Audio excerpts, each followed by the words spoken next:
Morning, everybody. Please start taking up your seats. Welcome to the guys on Zoom. We'll be with you in a few minutes' time. Thank you.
It isn't started.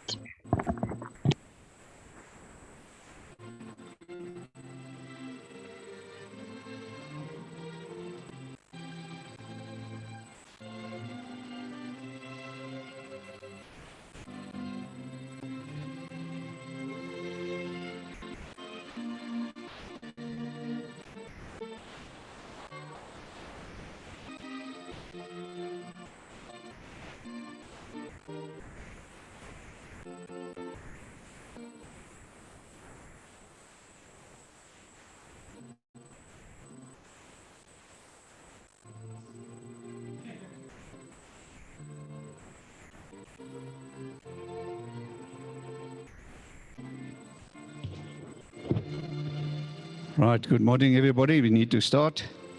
A lot of people are still in traffic and on their way here, but let's get going.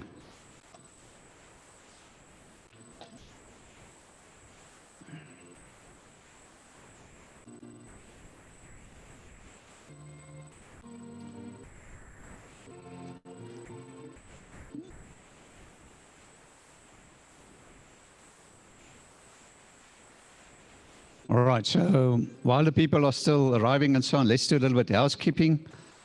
Ladies and gents, should you need to visit the restrooms, you go out that door, you walk to the reception, and the restrooms are just behind the reception, as we will find the restrooms. In terms of the guys on YouTube and Zoom, you're welcome to post questions in a text box for the panelists, which we will help you later on to address those questions during the roundtable and the panel discussion. Ladies and gents, also I need to inform you that we're dealing with load shedding and a lot of bandwidth challenges as we stand here, but we're doing our best we can to make it as comfortable as possible to you.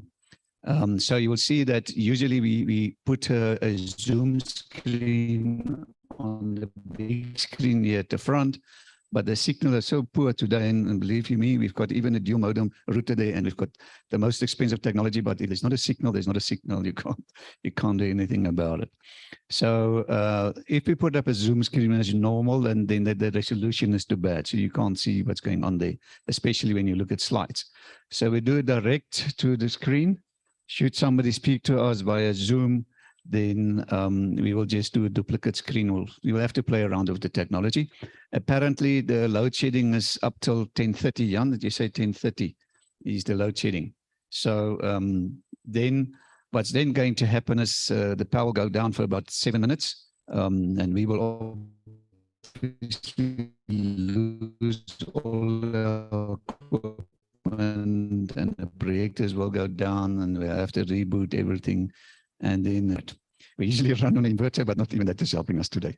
All right, so back to the program then. We've been looking forward for some time to this event, and we're talking about a rail roundtable. And as we all know, rail and rail services in our country is quite a challenge. So this is a very relevant topic. As today, the 14th of September, 2023. And you obviously notice that all our events are complimentary, including the related content on the web. So somebody must pay for this. And we're blessed in having sponsors with the Transport Forum. So before we continue, I want then to give recognition to our sponsors and associate members of the Transport Forum. And just to look at our program, Jan, you can give me the program again. Thank you. So looking at the program, you will see there, we're proudly being hosted today at University of Johannesburg. The Department of Transport and Supply Chain are hosting us. Professor Nolene Pisa, she's going to do the welcome just now. We also have Yulisa Kani, who's the Chief Business Development Officer of Transnet. So both Transnet and the University of Johannesburg are doing this in collaboration and co-branding, and we're very thankful for that. In fact, Transnet approached us originally to do this event. So Transnet, thank you very much for talking to us. We really appreciate this. So that's the first half of the program. I'm not going to read through it. The only announcement I want to make on this stage, unfortunately, Department of Transport contacted me last night. They said they can't participate anymore. They've got a huge crisis in the Western Cape. And both Nwaku and Jan David are involved there, apparently in very urgent meetings this morning. So they unfortunately had to withdraw. But we're blessed in having Spoelstra, Jan, and he's going to talk to us about the independent economic rail regulator. So Jan, thank you very much on such short notice to agree to talk to us about that very important topic. All right, so then we'll have Dr. Andrew Shaw and Deirdre Strydom from Transnet. They will talk to us about Transnet's strategy for effective rail network and introduction to Transnet Rail Infrastructure Manager and its role in changing the industry. Then we'll have Annemarie Lubbe. Annemarie, thank you for always supporting the Transport Forum. She's the GM strategy at PRASA. She's going to talk about PRASA's strategy for effective rail services. So the second half of our program then, we'll have Prof. Jan Havenga. He's actually going to present online from the UK. We will do our best to make it work with the technology. I'll see that will be around about after the load shedding glitch. So hopefully that time we'll be able to show you a Zoom screen. And he's going to talk to us about South Africa's railway revival, a further call to action. Then we'll have Mr. Jaap van der Merwe, Rail and Port project promoter and developer. He's going to talk about the rail performance under attack. And then we'll have the roundtable discussion moderated by Dr. Mateta Makonyana from the CSIR. So that is our program. Very important at the end, you'll see there's a lucky draw. You might be the lucky winner. We're going to actually do two draws. They are nice lanterns, very relevant for the life we live in today. So you may be one of the lucky winners of a nice LED lantern. And then UJ is going to sponsor, they're sponsoring the networking lunch this afternoon then. So that's it. Okay, so let's move and have a look at our sponsors and alliance partners. We have alliance partners with the Transport Forum. Obviously, there are many involved in the Transport Forum, but these are in formal agreement with the Transport Forum. So we have South African Bus Operators Association, for example. They actually, the bus and coach industries representation, internationally for South Africa. You can see already formed in 1980 by 5 leading bus companies at the time. and Tabawa today represents about 70% of the public transport, bus and coach fleet. That's Tabawa. And we've got the South African Association of Freight Forwarders representing the freight forwarders. And they shared the video with us. Let's see if this is going to work. What does it take to compete on the world stage? To go head-to-head with the best of the best? Excellence, agility, resilience, the willingness to keep on evolving. It takes courageous leadership to be bold and chart the course, to connect the dots, bringing stakeholders together, to overcome the hurdles we all face, and to deliver best practice. It's about business at the click of a button, delivering at the speed of the internet, connecting people, products, and places, strengthening our supply chains, faster and more cost-effective than ever. Since 1921, we've given voice and vision to the freight forwarding industry, navigating the tides of international trade, evolving ever more sophisticated supply chains, bridging local and global markets to move our economy forward. Welcome to our world. The South African Association of Freight Forwarders, architects of transport for over a century.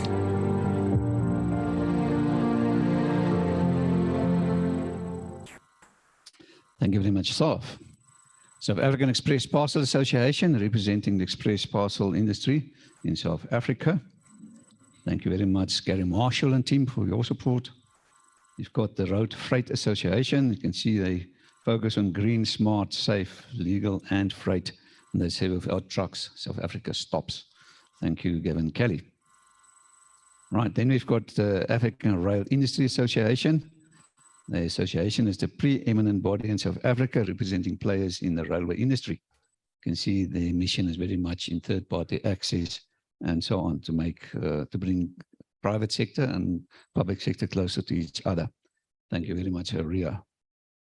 We've also got media alliances, Freight News, Railways Africa Magazine. Philippa, nice to see you guys in the audience today as well, and Engineering News. So Freight News, been part of the transport actually since inception. Actually, all these media partners been part of us since inception. Means we've not been subscribed to these magazines, you're losing out big time. All right, Railways Africa Magazine, you can see South Africa's African continent specialist trade, technical business to business, online publication covering all aspects of the rail sector. And if you've got questions, there's Philippa sitting in the back. Just raise your hand. You can talk to Philippa. Thank you very much for your support. Engineering News from Creamer Media, giving us very nice coverage as well. They've also shared the video with us.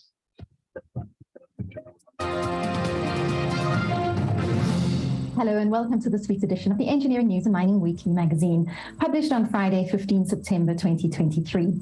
In this week's cover article, Engineering News and Mining Weekly Deputy Editor Online Madeleine Alnaldi unpacks how public-private partnerships could play a role in ensuring water security. As climate change and its effects, such as erratic weather patterns, intensify, coupled with rapid urbanization and population growth, municipalities and metros would do well to pursue more public-private partnerships to guarantee water supply to citizens. The Engineering News features focus on aerospace, where 2 aerospace research projects are under the spotlight. The Southern African Institute of Welding, where several institutes collaborate to advance welding capabilities. And municipal infrastructure and services, where the Kochte Minister admits that government has more work to do. The Mining Weekly features focus on pumps, where a new pump range accommodates mid-tier miners' evolving needs. And materials, bulk handling and logistics, where a new wheel loader improves efficiency.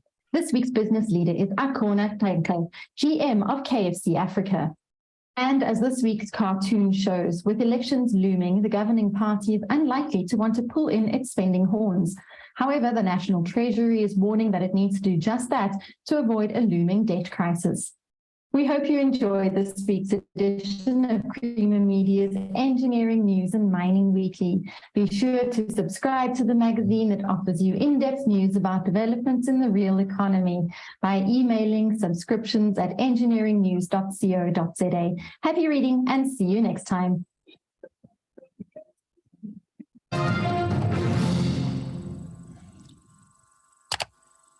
Thank you, Engineering News.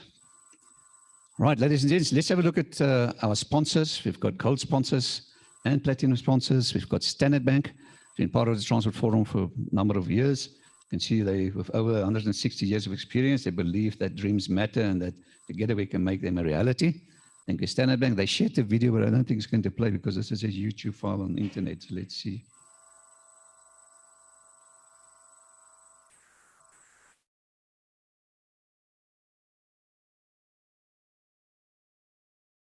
Not happy with me.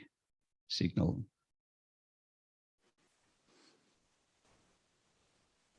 All right, sorry. Next time I'll share the Standard Bank video. Ladies and gents, we've got a platinum sponsor with the Transport Forum, Crystal by C-Track. You can see they're leading provider of innovative telematics solutions, and the Crystal software platform offers scalable modules that empower businesses to expand and to succeed. Let's have a look at this video.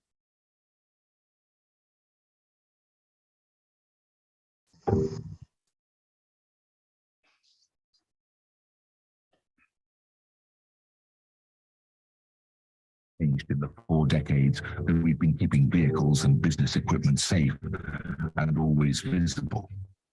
And we've learned a thing or two along the way. That's why our focus is firmly on the future. A future that goes beyond just tracking and reporting, challenging the status quo, and exploring what the power of technology combined with AI can unlock for your business. Because talking did not earn us the reputation of being the leader in fleet telematics solutions. Pushing boundaries with constant innovation did, and putting our customers first by asking, what if, what's next, and what's possible? For the power of foresight over hindsight to plan ahead and make smarter decisions. What if you could predict the optimal route to increase on-time deliveries and significantly reduce long-term maintenance? What if you could predict the best tractor speed on the day to reduce wasted spray and cover more ground with precision? Or if something as trivial as a few centimeters could predict the difference between maximum efficiency or maximum risk? Because in our world, and likely in yours too, having insights that can be used as foresight with a crystal clear view of the future is the only thing that matters to remain ahead for better control, better efficiencies, and better overall performance. It's the telematics and AI solution that goes beyond tracking and reporting. Step into the future with Crystal by C-Track and experience the power to predict.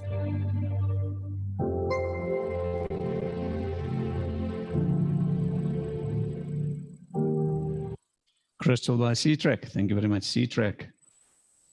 Here we are, University of Johannesburg.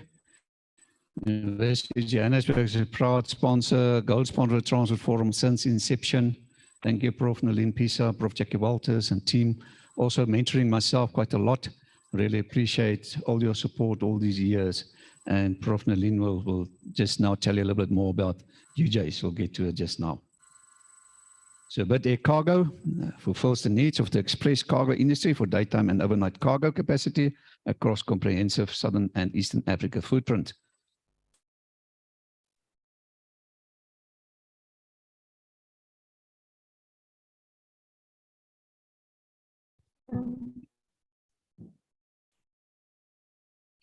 In the world of express freight, there's one name that stands above the rest: Bid Air Cargo.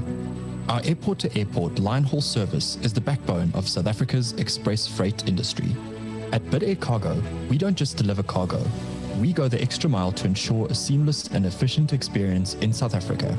With our unwavering commitment to excellence and improved technology, we handle your cargo with utmost care and deliver it on time, every time. Our dedication to service excellence is what sets us apart. We live by our core values of service excellence, mutual respect, integrity, and accountability. When you choose Bid Air Cargo, you're choosing a partner that takes pride in going above and beyond for your freight needs. From pharmaceuticals to perishable goods, automotive parts to live animal transportation, we handle a diverse range of commodities. Our attention to detail and precision ensure that your cargo arrives in perfect condition, no matter what it is. Our dedicated teams work tirelessly to guarantee the safety and efficient transport of your cargo. We leave no stone unturned to ensure your freight arrives at its destination intact and on time. With our advanced track and trace system, you can monitor your shipments in real time. Stay informed about the whereabouts of your cargo with just a few clicks. Our goal is to provide you with peace of mind and complete transparency throughout the entire journey. We understand that time is of the essence for our valued customers.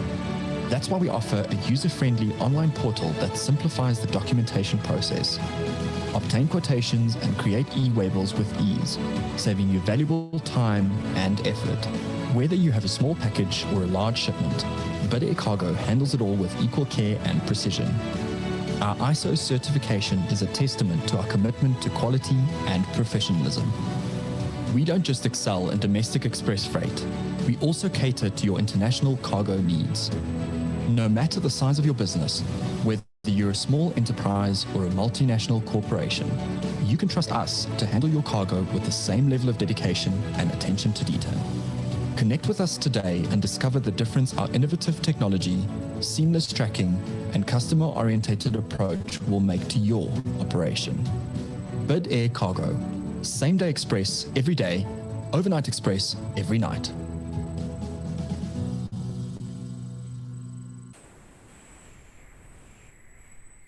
Thank you very much, Bid Air Cargo. Ladies and gents, we also have Global Trade Solution, known also as GTS.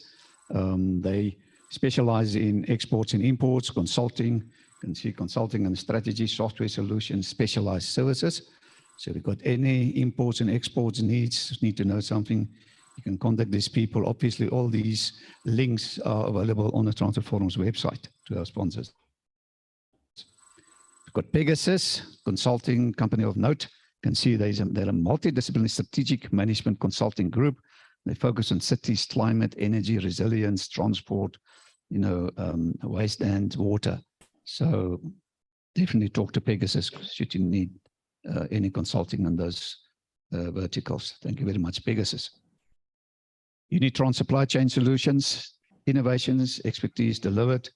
You can see it's a leading provider of integrated transportation, warehousing, and supply chain-based services to customers with a variety of needs, offering bespoke value propositions in each segment.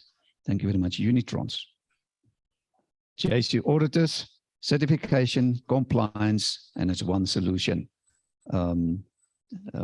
Oliver Naidu from JC Auditors has been supporting us also now for about 3 years. It's a gold sponsor, also very much involved in the road transport management system. It's all about self-regulation.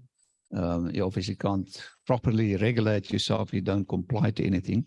So compliance is actually what it's all about. So talk to JC Auditors for compliance. Then you've got professional risk asset management. You can see the services include warehouse process analysis and risk management, stock and transit risk management, warehouse and transport surveillance and security solutions, logistics risk analysis, consulting, stock loss investigations, logistics data mining. Thank you very much, professional risk asset management. Easy Clear, software solutions for customs clearing, freight forwarding and logistics providers, covering air, sea, road and rail. Thank you very much, Easy Clear. We've got the Ticket Pro group. They actually are a dual sponsor of the Transport Forum. They've got 2 brands with us. So this one is the online booking tool of Ticket Pro. You can see Ticket Pro travel.co.za. They say it's nothing. So it's a very convenient tool for all your corporate online bookings. You can make use of on Ticket Pro Travel. Thank you very much for this.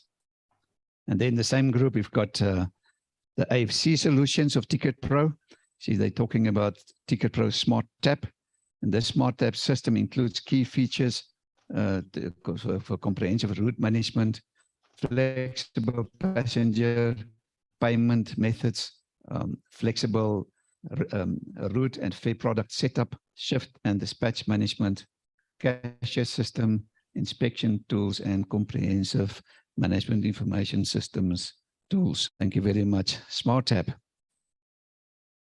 Zutari Consulting Engineers, previously known as Oricon. You can see Impact Engineered. So consulting engineers of note. Thank you, Zutari, also gold sponsor for many years. You've got Kuba, Transforming Ticketing, part of the ICM Mobility Group. You can see they specialize in journey planning, smart ticketing, streamlining electronic payment, shaping the digital transformation of the mobility sector. Thank you very much, Kuba.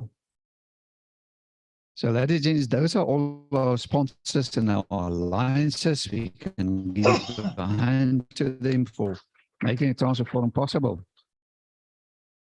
Thank you very much.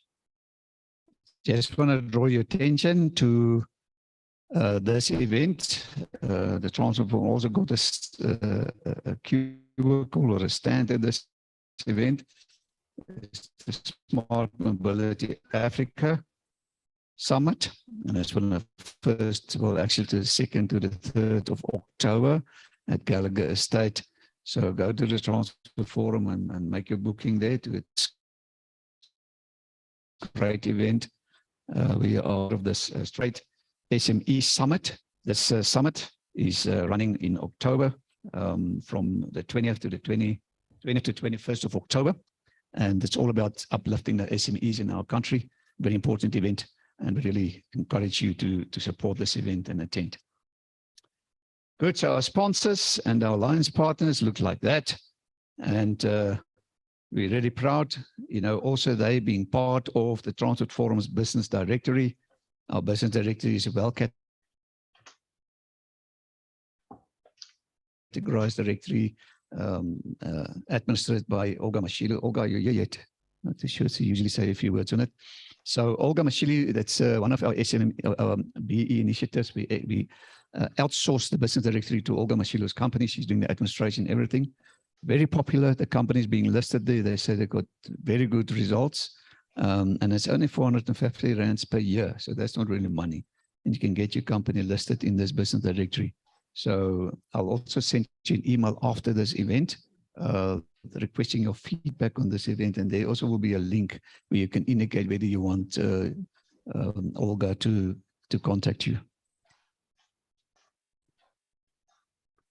So the presentations you see here today, and those then made available over the past 16 years, more than 16 years with the Transport Forum, you can download from that website. It's all complimentary. You just need to log in. If you haven't got an account yet, you create your own complimentary account with the Transport Forum, and then you can download presentations. So should you go to that website, see there's a user login to the left of your screen. You log in. If you're not haven't got an account yet, you go to sign up. You select sign up, and then you create your own little account. You know how it works. It sends you a confirmation email. You click on a link, and it confirms your account with the Transport Forum. It's all complimentary. Then you allow me in your inbox to send notifications from the Transport Forum. So thank you very much for that. So once you've done that and you've logged in, you can go to events. On the Transport website, you go to downloads, and once you're in download, it's as simple as that. You get a little search engine. Search engine got two fields. The top field, you can type in a title or a person's surname or whatever. You hit search, and it looks amongst all more than 900 presentations and brings up all the information you need according to your search. Or you can go to category and you select the day's date, like today's date, and you search and it brings up the presentations for that day. All right, so as simple as that, and very, very powerful knowledge base you're welcome to make use of. All right, so ladies and gents, I just want to take us back to our program of today.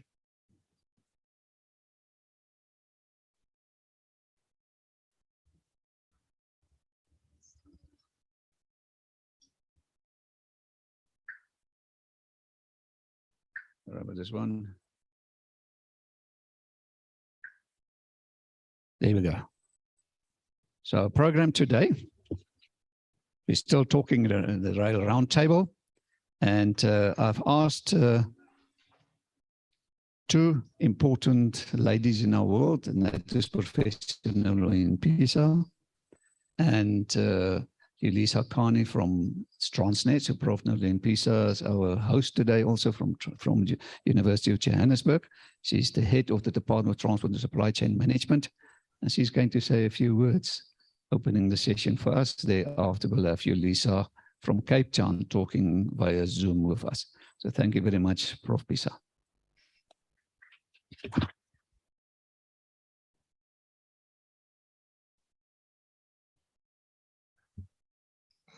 Morning, ladies and gentlemen.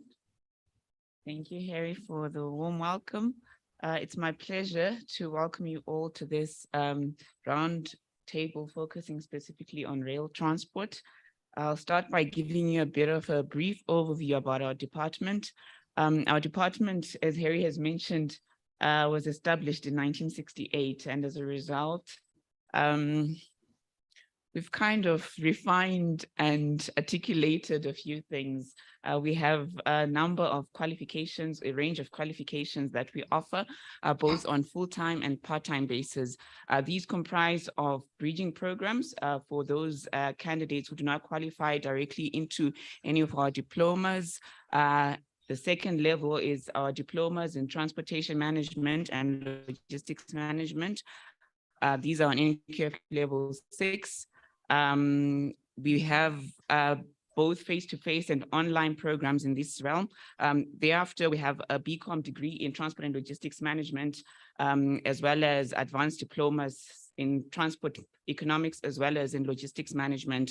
On a postgraduate level, we've got an honors degree, either specializing in logistics management, transport economics, where there's an opportunity for students to focus specifically on mode-specific specialization, such as rail transport, road, etc., etc. What did you do with those nail clippers of mine? Degrees, which are full research, the nail clippers that I had as out well as there, PhDs, both in logistics nail management clippers. and transport The economics. ones that I had there. Our department also houses an Institute of Transport and Logistics Studies. This is where our research activities are housed. And in 2022, we had the privilege of being awarded funding from the Transport Education Training Authority to host a 4IR research chair, where a number of research activities are housed and are taking place. Specifically in this research chair, we have developed some short learning programs that are quite relevant and topical, specifically to some of the themes we are speaking about today. We have the issue of sustainability in transport, and obviously rail is not an exception. So we have a short learning program, 2 short learning programs on green transportation, and of course, elements of rail transport are covered in those short learning programs. So please always be on the lookout. On the Transport Forum page, we post some information when these short learning programs are being run. It will be an opportunity for you to attend if you are interested. We also have a short learning program on drone applications in 4IR. Drone is particularly relevant to the rail sector regarding safety, surveillance. We all know the issues of rail security that we face here in South Africa. So again, that short learning program, be on the lookout. We'll run that one specifically around October. So we'll circulate that information for those that might be interested in attending that short learning program. So I'm delighted to welcome you and to have you here and for us to share insights on the various issues around rail. We all know rail is a cornerstone to economic growth and development, and there's so much opportunity for South Africa's economic growth to be propelled to the next level and to create so many spillover effects for businesses and society if we get the rail formulation right. The challenges and opportunities that lie ahead in the rail transport are immense. We are all not new to these subjects, and we hope that this discussion gives us a lot of ideas to reflect on, a lot of things to think about, a lot of opportunities to connect and put these things in effect so that we can build a resilient and effective rail system that can bring the different opportunities for growth in our economy. Thank you for joining us today, and I'm confident that the insights and ideas shared here will inspire and transform the actions in rail transport in South Africa. I look forward to hosting you today, and I hope that you find it insightful. Thank you, Harry, for always partnering with the department. It's an absolute privilege and pleasure to continue working with the Transport Forum. Thank you very much. Thank you so much, Prof. Nolene? Nolene? Little gift of appreciation. Thank you very much. Right, ladies and gents, we want to give Yulisa Kani from Transnet an opportunity to talk to us, but I'm not too sure, if we're going to succeed in doing this during this load shedding. So we're going to try doing it. If not possible, then we'll have to schedule a presentation to after 10:30, because apparently load shedding is up to 10:30. So maybe then after that, we'll be able to connect with her. But let's try. Maybe we succeed in doing this. Hi, Harry. I'm here. I can hear you very well. Can you hear me?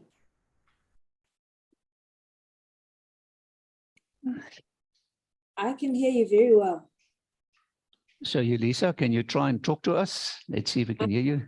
I am talking to you. I can hear you very well. Yulisa, we can hear you on Zoom. Yeah, so I don't know if Yulisa, Harry, at least we can see you now. We can't hear you yet for some reason. I can hear you very well.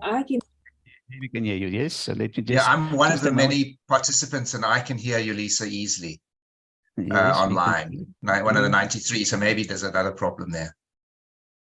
No problem. We busy sorting it out here. Yulisa, can you now talk? Yes, good morning. Can you hear me? You're the only one. We can hear and see you. We can hear and see you, so you can continue. Thank you very much. Awesome, awesome. Good morning, everybody. My name is Yulisa Kani. I'm the Chief Business Development Officer at Transnet. I will make an assumption that not everyone knows about Transnet, but it's highly unlikely. Just read the papers. I'm responsible for a whole lot of things at Transnet, but most importantly, I drive our Africa strategy, which is looking for opportunities for Transnet in the rail port engineering sector across the continent. We play a very critical and pivotal role in regional integration because of our obviously vast network of rail, as well as the commercial ports that we run and the connectivity into the hinterland. For the purposes of today, I just want to say thank you, Harry, for hitting the call. It was quite a challenge to get us here simply because of the sheer volume of responsibility that we have and the things that we've had to juggle. But I'm glad that it finally happened. And I suppose, we agreed to partner because there's a lot of things that are happening in our sector. We've got the National Rail Policy that was approved by Cabinet. We have obviously various government departments, especially from the Operation Vulindlela team, trying to put together the pillars of the very same National Rail Policy, things that will enable it to happen, such as the Rail Master Plan. I believe anytime soon will then be a preview of the work that has been done. Why is this conversation important, Harry and colleagues on the forum, is that I suppose we wanted to be part of the discussions as Transnet. We've got over 22,000 kilometers of the rail network that we are running. We've always been of the view that the monopoly that we, I suppose, we appreciate that it is historical, but we are always of the view that now is the time to consider allowing third party onto the network. We have tested that. We've gone to the market. We have found a possible or potential partner. We're just crossing the T's and dotting the I's so that we can see how that works, and then we'll see how to improve on that. So I suppose taking advantage of this forum was to say we welcome the National Rail Policy subject, contrary rather to popular belief. It's something that we are more than willing to explore, to an extent that we have done extensive work on accounting separation, where we've looked at separating the operations from the infrastructure ownership and management itself.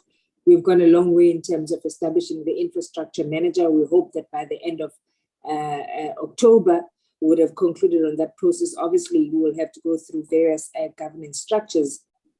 Why do we welcome the NRP? I mean, NRP takes us back to the simple principles of making a rail the backbone of social and economic development. I mean, from a freight rail perspective, we do know the number of trucks that are on the road, and we do know why they are there. And I hope that my two colleagues on the panel will elaborate further on the work that we are doing and how we welcome this policy.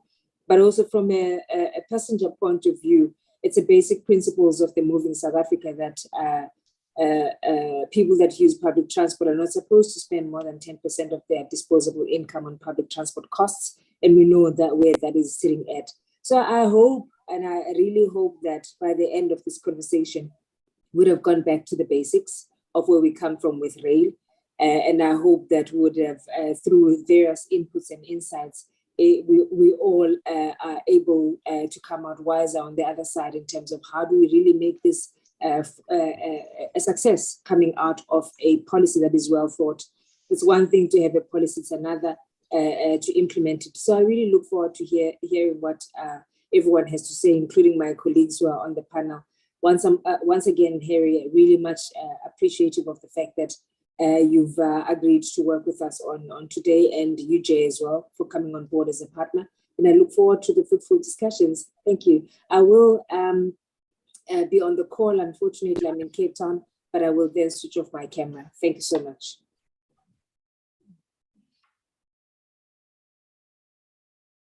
Thank you so much, Lisa. Don't know if we lost you, or you're done.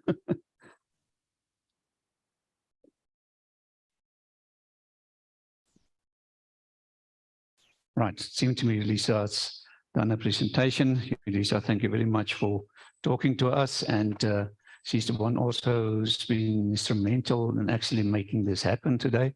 So very thankful for all the work she's done and the support she's getting from the Transnet team. So thank you very much for that. So ladies and gents, as I told you earlier on today, is that unfortunately DOT has got a crisis in the Western Cape. They couldn't present, but we do have Mr. Jan-Louis Spoelstra, and he's on the board of the Independent Rail Economic Regulator. He's going to tell us a little bit more. So on very short notice this morning, he agreed to tell us more about the IREC. Thank you very much, Jan.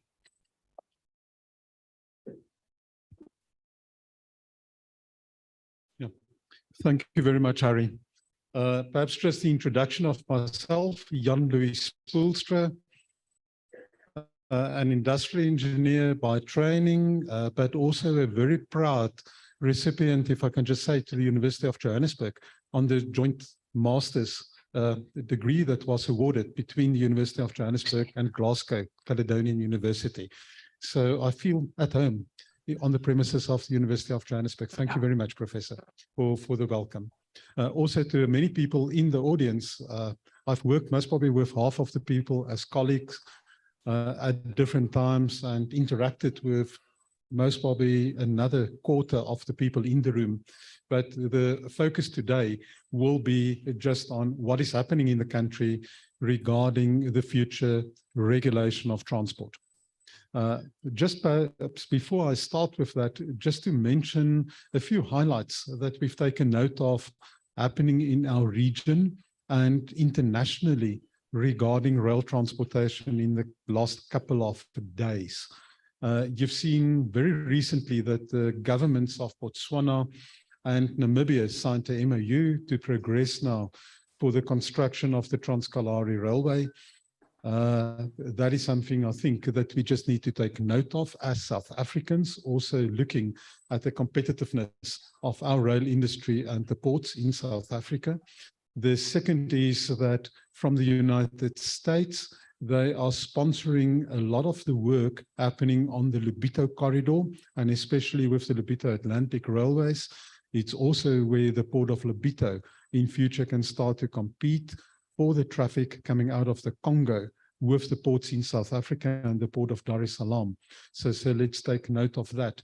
And then the last, a very specific remark where the President of the United States on Sunday in his press conference in Vietnam made very specific mention of the rail industry in Africa and the fact that the railways in Africa has not yet been connected to the sense that we can traverse Africa from east to west easily, or even then from south to north.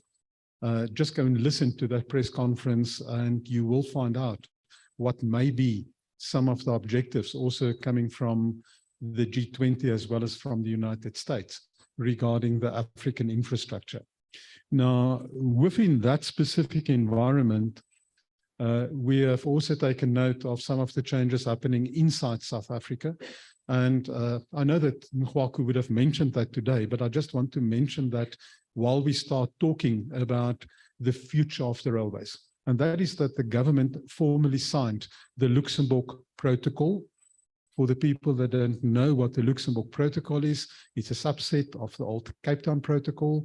And this is how do we protect the private ownership of rolling stock, where the private sector can start to invest in rolling stock and that the ownership of that will be centrally managed by entities still to be created. But this will allow the banks to start funding and financing locomotives and wagons owned by the private sector as it can run on a joint network in the future.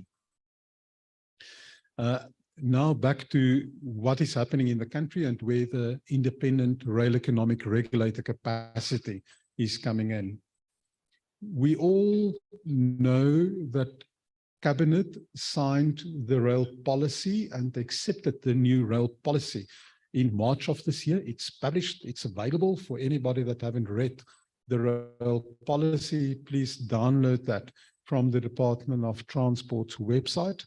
And we in the process, if you listen to what the President said every time that he speaks about rail transportation from the state of the nation up to date, as well as in the report back on Operation Vulindlela, where we are heading towards a changed system in the future, a system where I will have a rail network and I will have multiple operators on top of that rail network. That is where we're heading, and what we are busy preparing is to make sure that this can happen. Just as a brief, this will require either a new railways bill to be implemented or just an amendment to the Legal Succession Act that created Transnet and PRASA. And both options are still being considered as what will happen and what the mechanism will be to formalize the implementation of the new rail policy. Just as a side remark on that, just take note that no legislation change is required to get Transnet and PRASA to allow the private sector access on the lines. Nothing in the current Legal Succession Act prevents that. Nothing prevents the private ownership of rolling stock in the current Legal Succession Act. So although we're changing about new legislation that will just enforce the new rail policy, the rail policy can be implemented before the Amendment Act or a new Railways Act has been promulgated. The second important piece of legislation that I just want to mention, and I want to acknowledge also one of the authors of that legislation in the room, is the Economic Regulation of Transport Bill. That specific legislation is currently going through its rounds, already passed by Parliament, already passed by 7 of the 9 provinces. There's 2 provinces outstanding. And the promise is that by the end of October, the Council of Provinces will approve the Economic Regulation of Transport Bill, and then we hope that it will sign into law the Economic Regulation of Transport Bill, and then it will become the Economic Regulation of Transport Act. And this specific new legislation will then bring into one entity that will be called the Transport Economic Regulator, or the abbreviation, the TER, all the different parts of regulation of transport. The first part that will move into there will be the ports regulator, but what will then also come is the rail regulator, the roads regulator, and the airline industry regulation, all of that in one entity. And that will be formed after the legislation has been signed by the President, and we expect in the first quarter of the new year in 2024 that the Transport Economic Regulator will be formed with, at the initial stage, the obligation to regulate the ports, because the Ports Regulator Act is being taken over by the new Transport Economic Regulator in terms of the economic regulation of transport bill. The second part to that is then that the way that the legislation has been compiled is that it will require the minister either to declare rail to be a dominant entity with more than 70% of the required in part of a market inquiry, or the formal market inquiry needs to start to happen to start to regulate rail. Just on that, depending on how you define the market, if I define the market as a market where I own infrastructure, dominance, and the announcement of Transnet as a dominant entity owning infrastructure is obvious. More than 70% of the network in this country will be owned by Transnet. And one of the first regulations or determinations that the Minister of Transport can make in terms of this legislation in future will be to declare the rail network as an entity where access will be regulated. So just understand that. The processes for road regulation will start, but that is a bit further downstream. The preparatory work has not commenced. Now, what happened a few years ago is that the Minister of Transport and the Minister of Public Enterprises entered into a memorandum of agreement to establish the interim rail economic regulator capacity. And the IRAC's establishment as an interministerial task team was to do all the preparatory work that can be done before the economic regulation of transport bill legislation. And this is to say, how do we short circuit the process from the signing of the legislation into law until the time that we can start to regulate rail access on the network. And that is the work that is the main task of the IRAC. So government then formed the Independent Rail Economic Regulator capacity.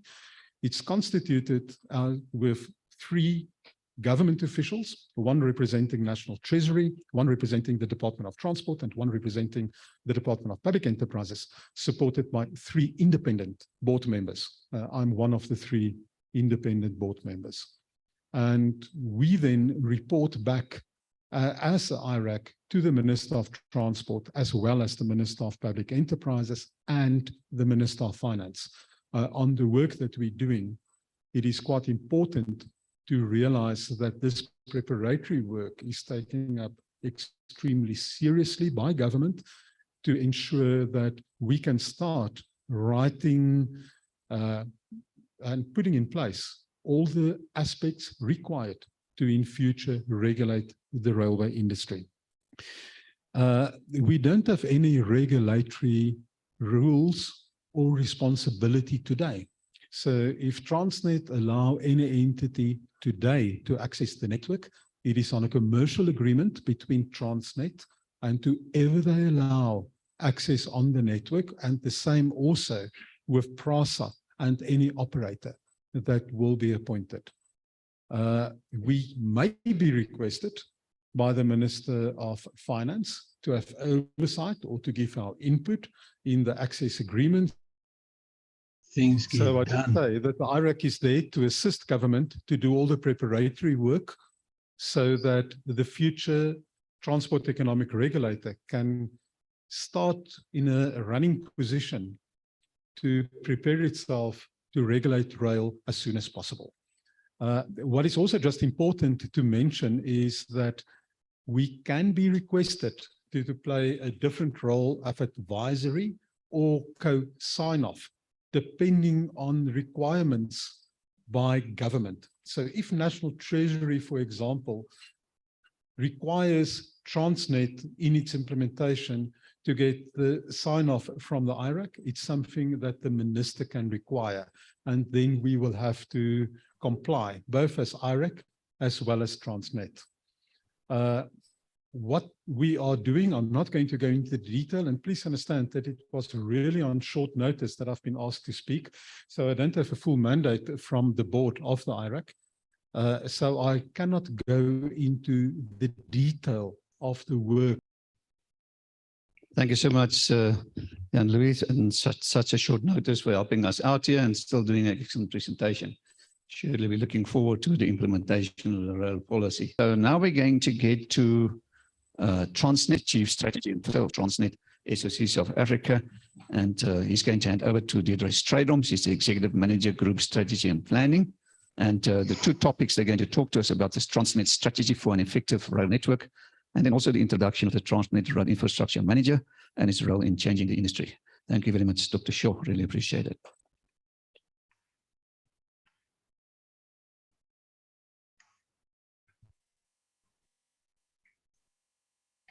Good morning, everybody, and thank you very much, Harry, for the introduction. Deirdre Strydom and I are going to share this presentation, so I'll focus on the strategic parts, our response to the policy agenda, to the regulatory reforms, and then Deirdre has been seconded into the infrastructure manager itself, and that at this point in time in Transnet is led by Russell Baikies. He's the acting head of the infrastructure manager. He's not able to be here today, but Deirdre has been doing a lot of the preliminary work together with Russell to establish the infrastructure manager and meet the timelines that Jan-Louis has been talking about.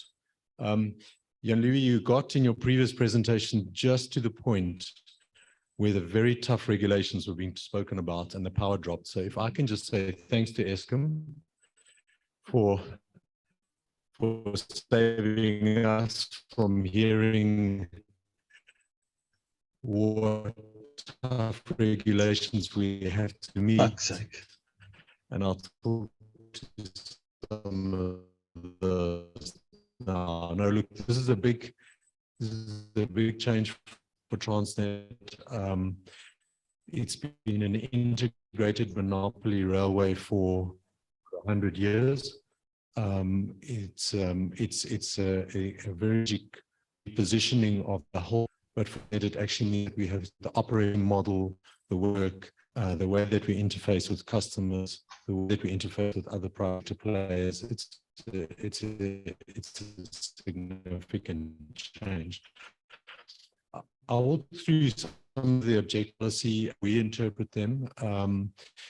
The infrastructure manager and how it's done, and then facilitate involvement in general.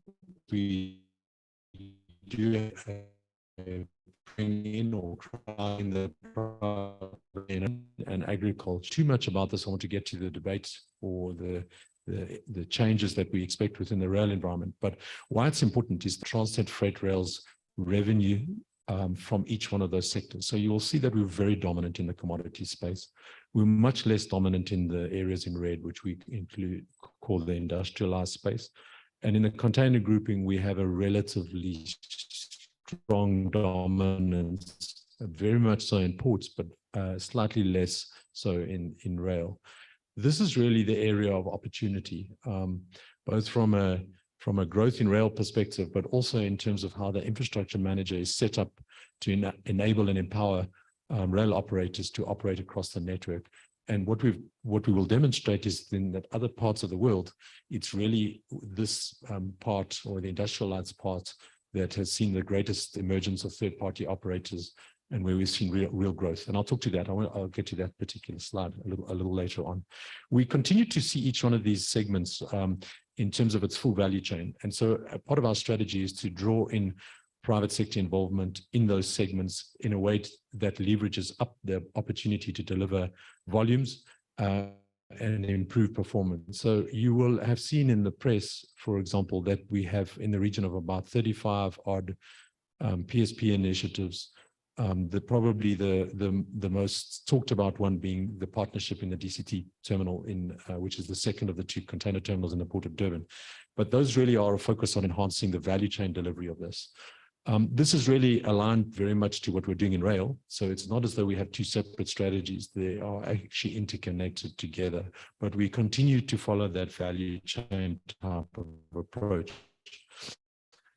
When it comes to the national rail policy, which is something that has been in play for, sure, I've been in this sector for more years than I care to remember. It's been in play for structure from operations in rail. This is not something that has been dealt with, let's say, just in the last 5 or so years.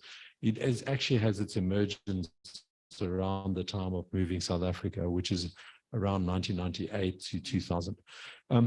So the focus of what it attempts to do is to create investment and rejuvenation of the sector through the establishment of a much greater market participation opportunity for other operators in the network. It's been followed in a number of countries. It's not like we were the first to try this. It stimulates economic growth, and it creates quite substantial institutional restructuring, which is the challenge that Transnet needs to pick up. The NRP policy on the left-hand side there talks about positioning rail as an affordable, competitive, effective, integrated, reliable, safe mode of transport. The establishment of an infrastructure manager is not unique to us. PRASA equally to a manager, and one of the challenges for us is that a lot of freight has a throughput on our network and then requires access onto the PRASA network. We have been talking to them about how that works, and I think we're driving very hard to establish our own infrastructure manager, and PRASA is keen to work with us in delivering that regulatory requirement. In fact, anybody that builds a railway, as I understand, needs to comply with the law and would have to establish an infrastructure manager. How do we see this moving? This is a very nice graphic that Deirdre has that I think puts it into perspective. At the moment, we have Transnet Engineering as a provider shown there of rolling stock and related equipment to TFR. TFR is then the big vertically integrated operator, and it serves a range of different customers. Over time, it's tended to dominate the commodity space, and it's lost a lot of customers within the industrial base, particularly in containers, palletized freight, agriculture, chemicals. Those kinds of areas are where we've seen freight dwindle, and a lot of that freight has therefore ended up on the road. So we know that DOT's big drive is to get that freight back onto rail, and this is really the policy positioning that is conceived as the way to draw the freight back to rail through independent third-party operators. And a lot of those customers have been asking us about how they enter this market. What does it mean? Where will this go? Who do they interface with? What private operators may there be in the system? So on the right-hand side, you can see that emergence of this new market. We have this, we call it TFROC at the bottom in the green, and division that will emerge from the separation of Transnet Freight Rail into two unique separate divisions. It may not be a name that lasts, but it's the name that we have, the only name that we have for now. And then you have the other TOCs, which may have different names in green that will slowly start to emerge. Some of those TOCs may be relatively small, some of them may be relatively large. What we also envisage is that we will probably work with some of those TOCs.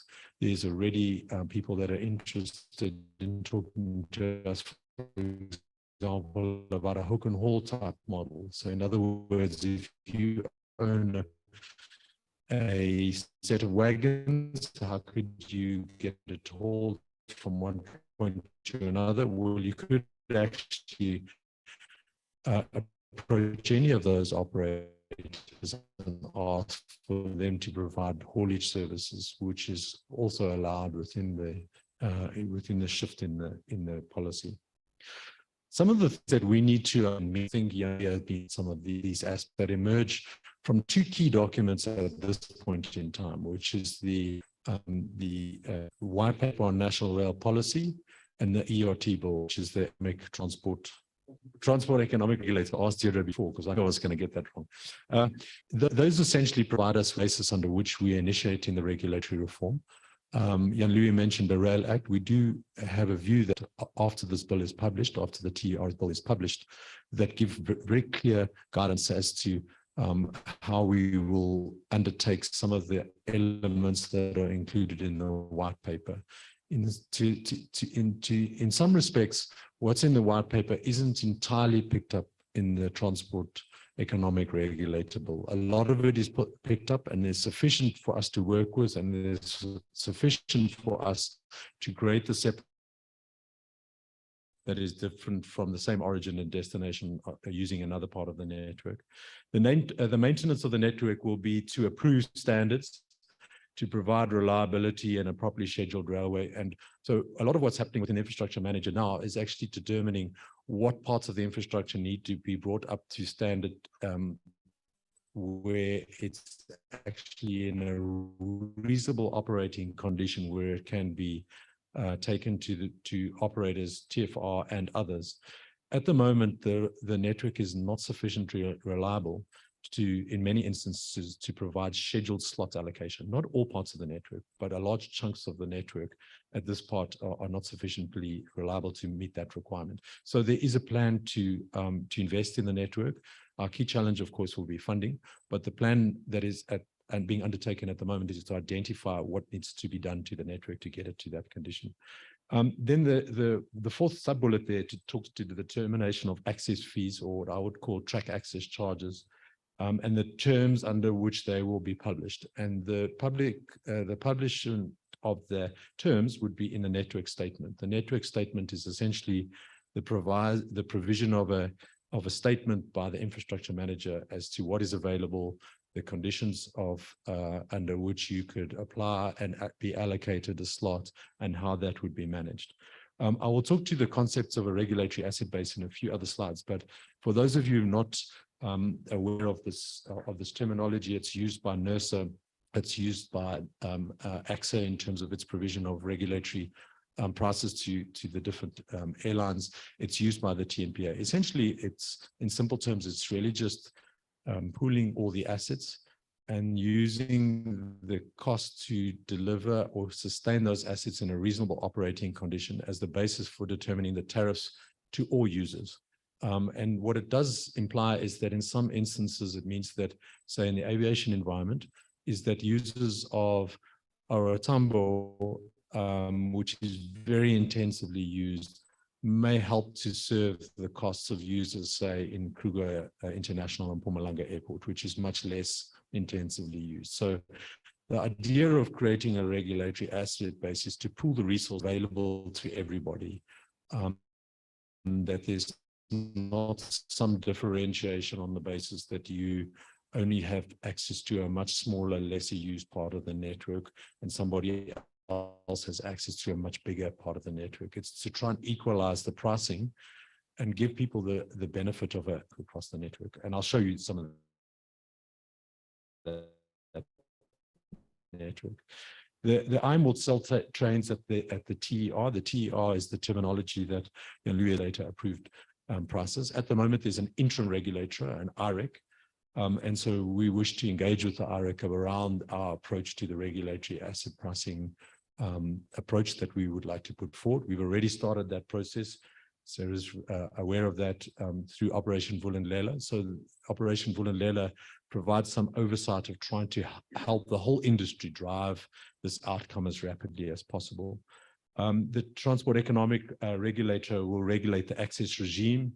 It will determine the pricing arrangements. It will include compliance requirements and appropriate penalties.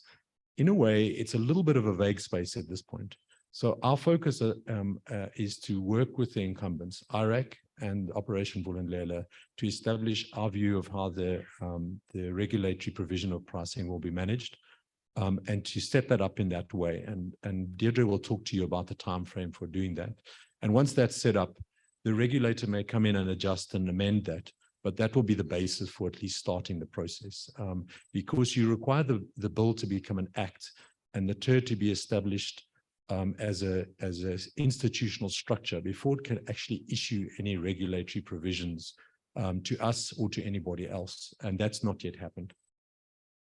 This is what we term the economic railway network. It's effectively the railway network at a national level that carries the dominance of freight. It excludes what is often termed the branch lines or the lesser used lines.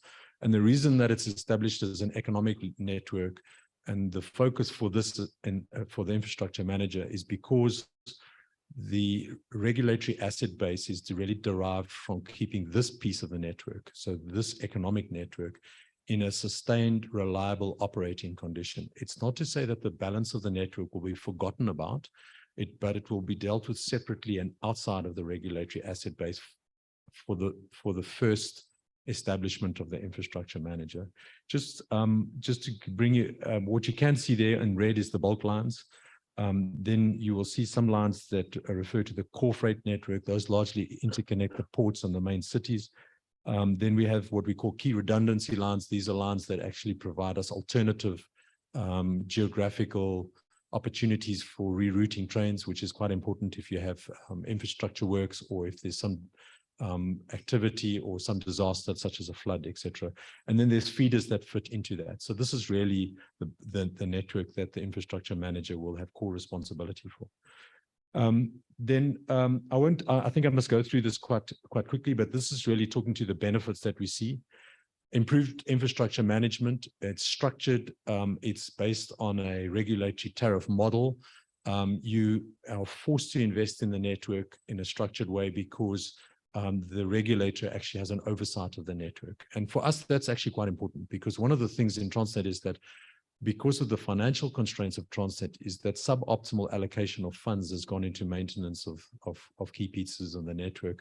And in a way, what this transition does is it enables us to invest in the network in a structured way year on year. Enhance safety, increase capacity through train allocation and slots, as well as enhancement to the network. Efficiency gains, or at least we see efficiency gains in the opportunity to operate more effectively, hold train operators to account, make sure that they use the available slots or a take or pay type of approach. There's certain environmental benefits. A key environmental benefit that we discuss with a lot of potential customers in the industrialization space is shifting your traffic from very high carbon footprint road potentially to rail, which is a much lower carbon footprint. Alignment with the NRP, we've spoken about that. Facilitation of economic growth, and there's a slide in other parts of the world that will show a bit of that.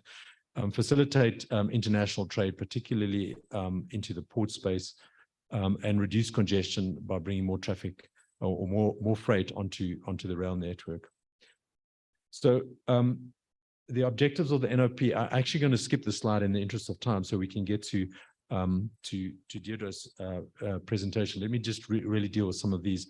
Is some of the lessons that we've learned from rail reform, and we've done some investigation across the world. We've looked at a number of countries, some in more detail than others. Those that have gone into this vertical separation are largely based in Europe, but there are other countries, and almost every railway around the world has some allocation for alternative operators onto a network. So there is a lot of learnings that we've got from others. We've based a lot of our work on the Deutsche Bahn model, and in fact hired some of the Deutsche Bahn consultants to assist us in this process. And largely the reason for that is that the German model is within the EU probably the dominant model around freight and moving freight. Germany is a very freight intensive country, unlike other parts of Europe, which is very passenger orientated. Not to say that Germany is not, but I think there were some key learnings that the German example provided us. The pooling of regulatory assets, which I've already spoken to, the transparency and consultative approach around oversight and regulation and dealing with the competition authorities. So one must also take into account that an additional party in this whole picture is the Competition Commission, which would look on any monopolization or dominance in this industry in terms of its own sets of rules and regulations, in addition to those that were raised by Jan-Louis. the focus on mutual benefit, and then financial sustainability for the infrastructure manager. So because they use this regulatory asset base, or the proposal is to use a regulatory asset base, very much like our sister division, National Ports Authority, is there's from a financial standpoint, is very actually easy to manage. It's very easy to go from with that infrastructure to a debt funder or to a bank, because there's certainty of funding over a period of time. There's regulatory provisions that are well understood. So once that regulatory model is in place, it becomes a very sustainable asset base. This is the European example. It just talks quickly on the left-hand side to what happened before there was the market opened up. And what you'll see there is that road really dominated. And then after the market opened up, you will see that total freight grew, but total freight on rail grew faster than the total freight growth. And although some freight was taken away from waterways, and there's still been freight growth in respect of road, overall, the modal share shifted towards more freight moving by rail. And on the right-hand side, what you can also see is that the commodity mix also began to shift over those periods in Europe, but also in other jurisdictions. And that containerized industrial palletized freight tended to grow faster with third-party access than prior to third-party access. And one of the reasons for that, and having sitting in Transnet, as you can see this, is that the smaller operators are much better at dealing with smaller customers with unique requirements than Transnet, which is this big megalith. And so they can adjust their service pattern, and they can integrate themselves into the supply chain of smaller providers who have very distinct needs. I mean, there's some people from the agricultural community. The requirements in agriculture are very, very challenging in terms of freshness, ensuring that that trains are run on time, that the reefers are kept cold, etc. Those kinds of things. So those are important in those industry. So the future outlook is modernization of the network. One of the key challenges for us is to digitize the train allocation model. In other words, what we have seen in other jurisdictions, Germany is a very good example, is that it's all internet driven. If I want to look for a slot on the network, I can use an interface and I can request an allocated slot from an origin to a destination. And they have a process of identifying whether that slot will be available to me or not. And they have some kind of arbitrage process of identifying whether I will get it or someone else will get it if there's some contestation about fewer slots available than the market demands. Getting those systems and processes is important. Repairing the network is important. So that degree of modernization is something that I think will come out of this process. Sustainability, I've mentioned the long-term sustainability of the regulatory environment. And then connectivity in terms of improving rail connectivity across the system. It's at this point that I want to pass over to Deirdre, who will take you through the kind of timetable of what's been done and what is proposed to be done over the time period up to October, which is our commitment to the president and to establish the infrastructure manager. And our second commitment, and again, Jan-Louis mentioned this, is to have third-party access available from April next year. Thanks.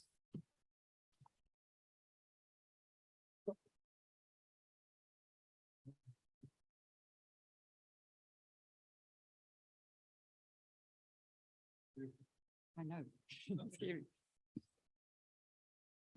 This is one slide, but a long story. Again, I just have to apologize on behalf of Russell. He would have liked to be here today. He's actually in a workshop today, a progress workshop with the rest of the team to plan for what needs to be done by the 31st of October and moving forward. What we try to illustrate here is that everything we do happens within a regulatory environment. I think the big difference, and I agree, we've been busy with this since I actually thought 1999. Mercer started this whole process of looking at the network and creating, how do you create an efficient network?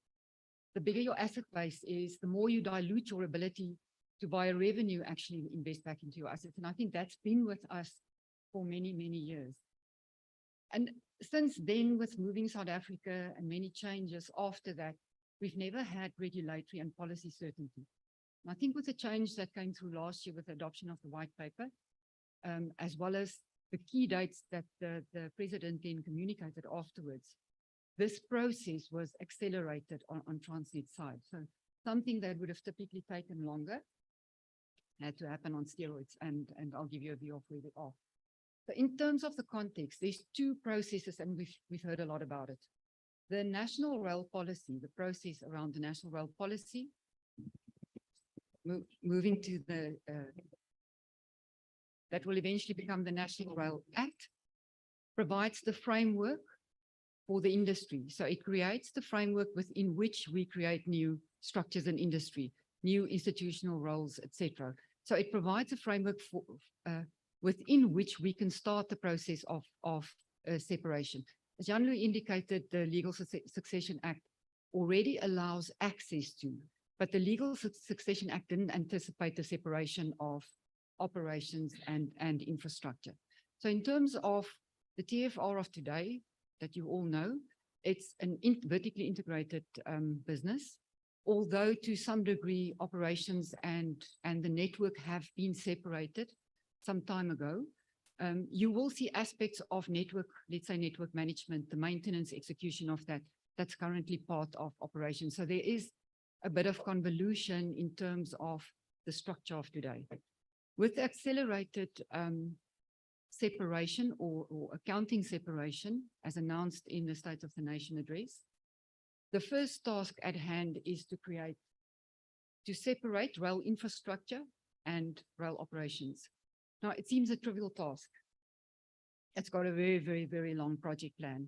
You can appreciate, if you look at a business, you have to understand that there are people, that there are assets, that there are services, that there are revenue streams, costs that you have to incur, and you have to unpack this in a logical way.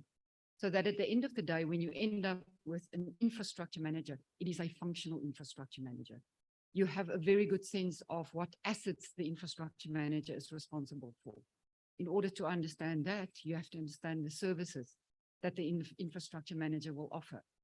So it is an intensive process, a lot of effort, and I'll share the timelines with you in the next slide. A lot of effort has gone into making sure that that breakup is that you have two functional businesses that remain after that process. The commitment by the 31st of October is to at least have separate financial statements for both businesses. So in order to have separate financial statements, you have to have an income statement, you have to have a balance sheet. And the balance sheet then reflects the asset base of the business. Eventually, it relates back to the regulatory asset base. That will be the domain of the infrastructure manager, because the regulatory asset base will be used as the basis for tariff or pricing applications going forward. But as a first cut, the two businesses have been separated. In terms of functional enablement, and we've spoken a lot about the role of the infrastructure manager. The National Rail Policy clearly sets out the duties of the infrastructure manager. And I think, as Andrew has indicated, the policy makes provision for more than one infrastructure manager, with the proviso that you have to comply with everything that is set out in the policy. So you have to publish a network statement. Elements of the network statement are comprehensive, and this is a practice that has been in place in Europe now for many years.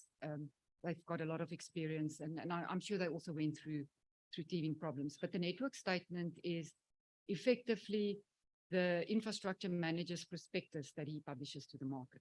It gives a view of the network profile, the network characteristics, and then it gives a view of the access process, so the access regime.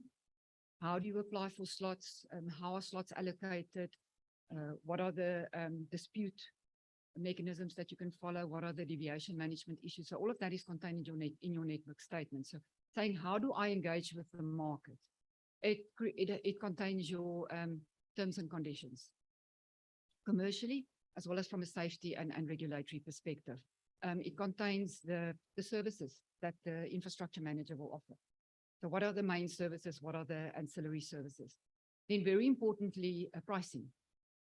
The minute we become, or the IAM becomes a regulated entity, pricing is regulated and has to be approved by the transport economic regulator.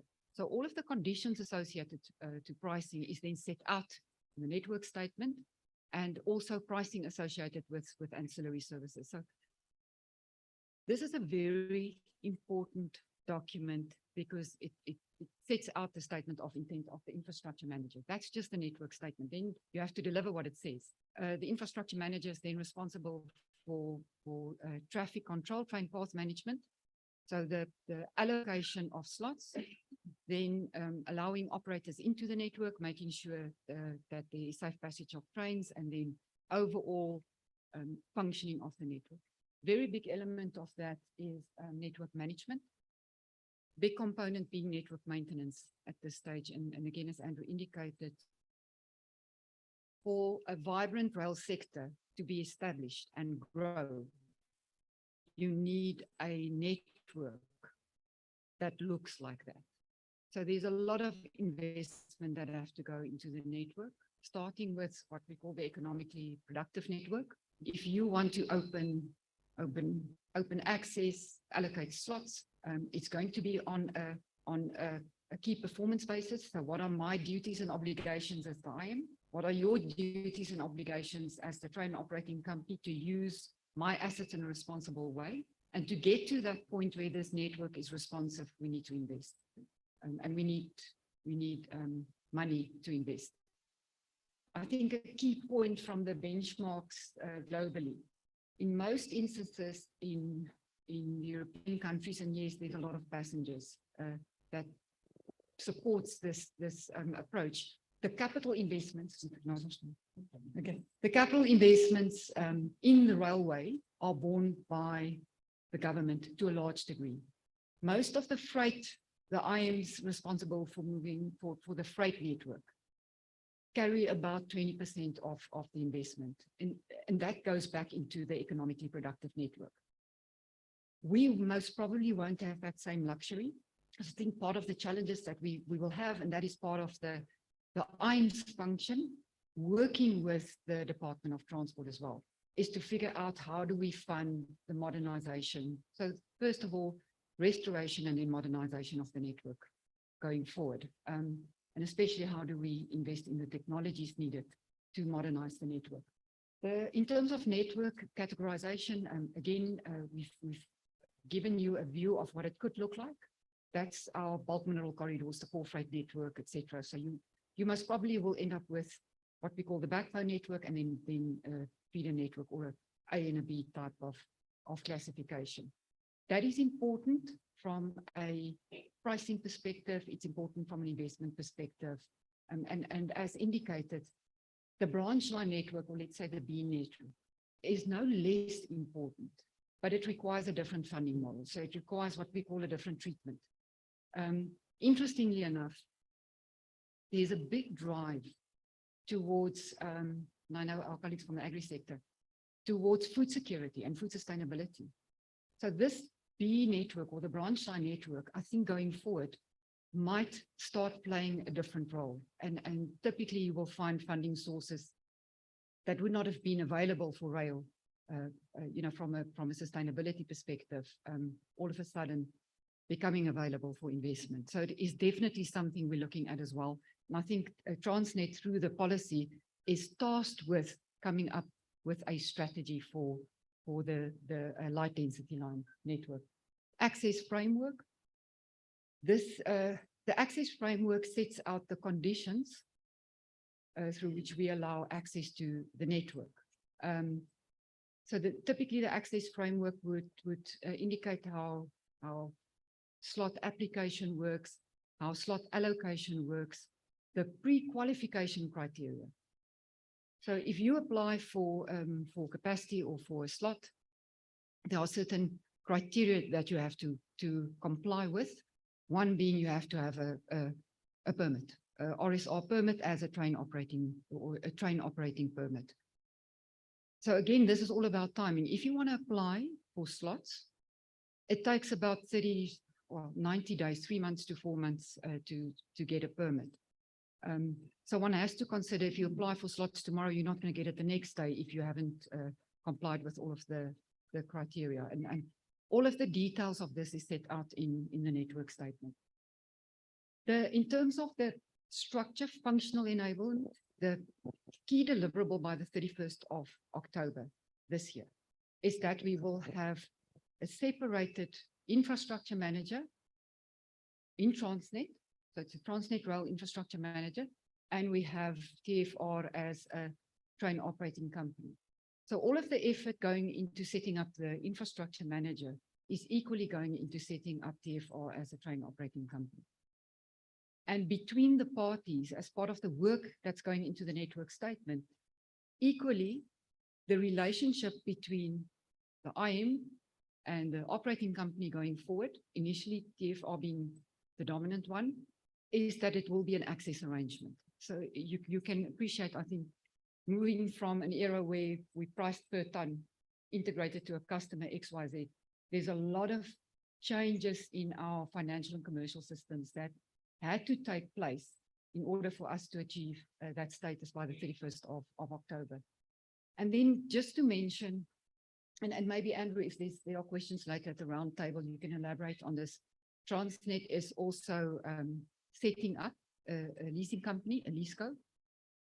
The entry into the market for most operating companies, barriers to entry is often around rolling stock.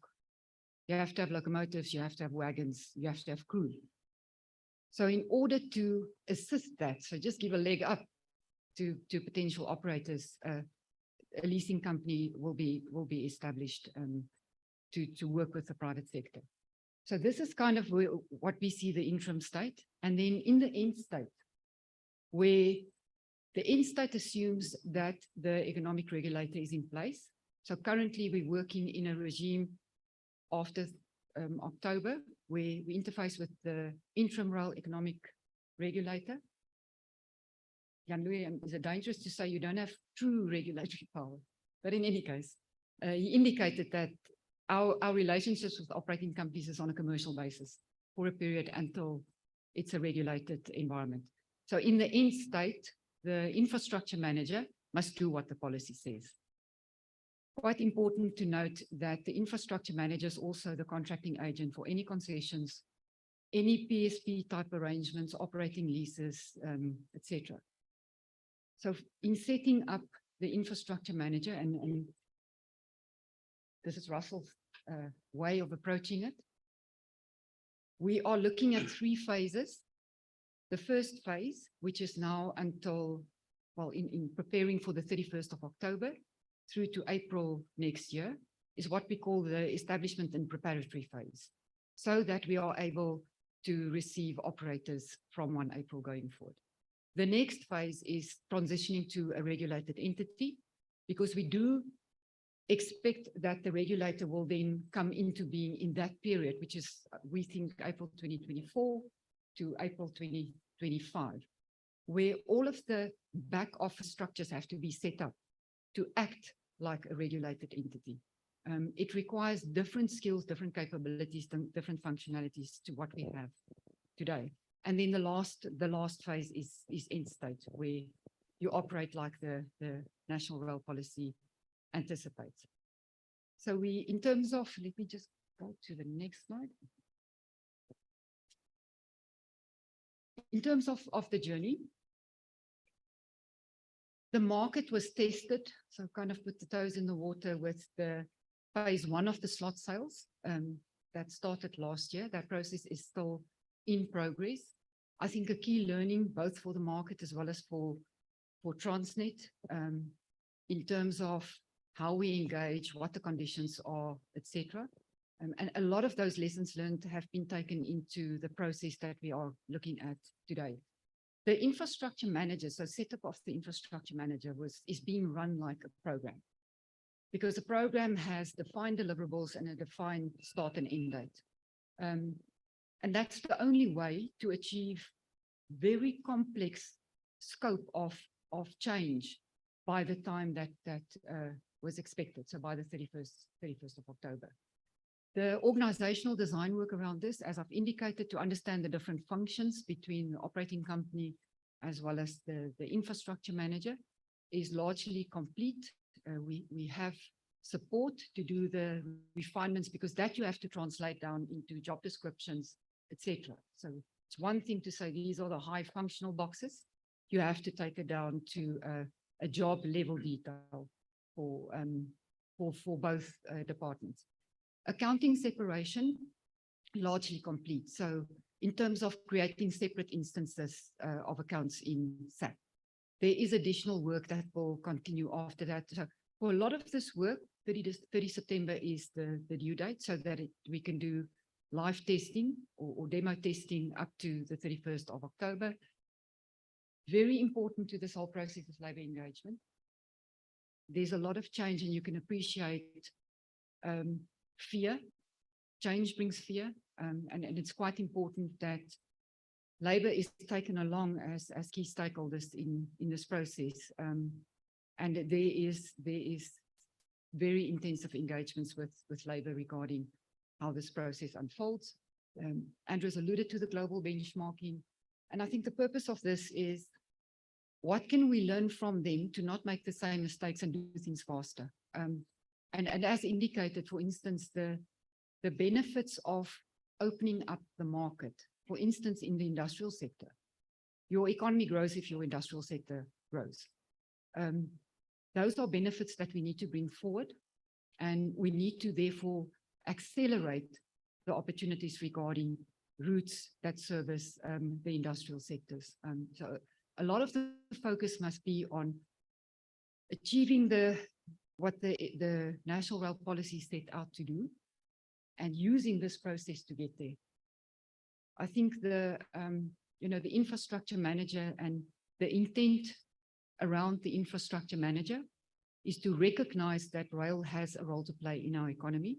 And I think if you're following what's happening in many of the railways in Australia, Europe, etc., there's a big drive towards sustainability. The whole carbon neutral, just transition approach, significant investments being made available for rail. And I think to bring it into the process on our side or in South Africa will stand us in good stead. The reorganization of TFR, so TFR as we know it by the 31st of October, will cease to exist. We will have two separate businesses, or I don't know if we call them operating divisions, but they will be separate entities in Transnet. That's by the 31st of October. And then transitioning to the 1st of April, when we will open access to the market. So maybe just to summarize, if you wake up on the 1st of November, what will you have? You will be able, so the network statement will be published via the web. On the website, you will also be able to, and for now, all of the network statement covers the whole network because we have not finalized the regulated asset base. So you will get a view of the network profile of the whole network. You will have a view of the routes available on the network. So routes, not capacity available, routes available on the network. And it will also give you a view of what capacity is available on the different areas in the network. You will be able to go through the slot. There's a very detailed description of how to apply for slots.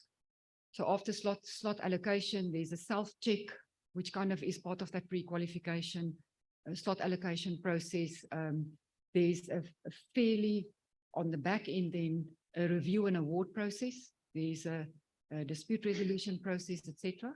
And all of this will now happen in the background so that by the 1st of April, we are able to accept operators, private operators into the network.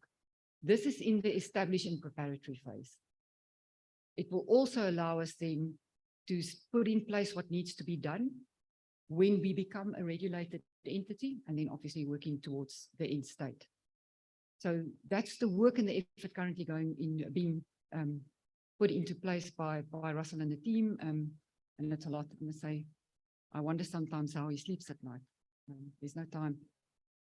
And I think just to wrap up, the National Rail Policy opens up the industry to everybody. You don't have a dominant monopoly operator.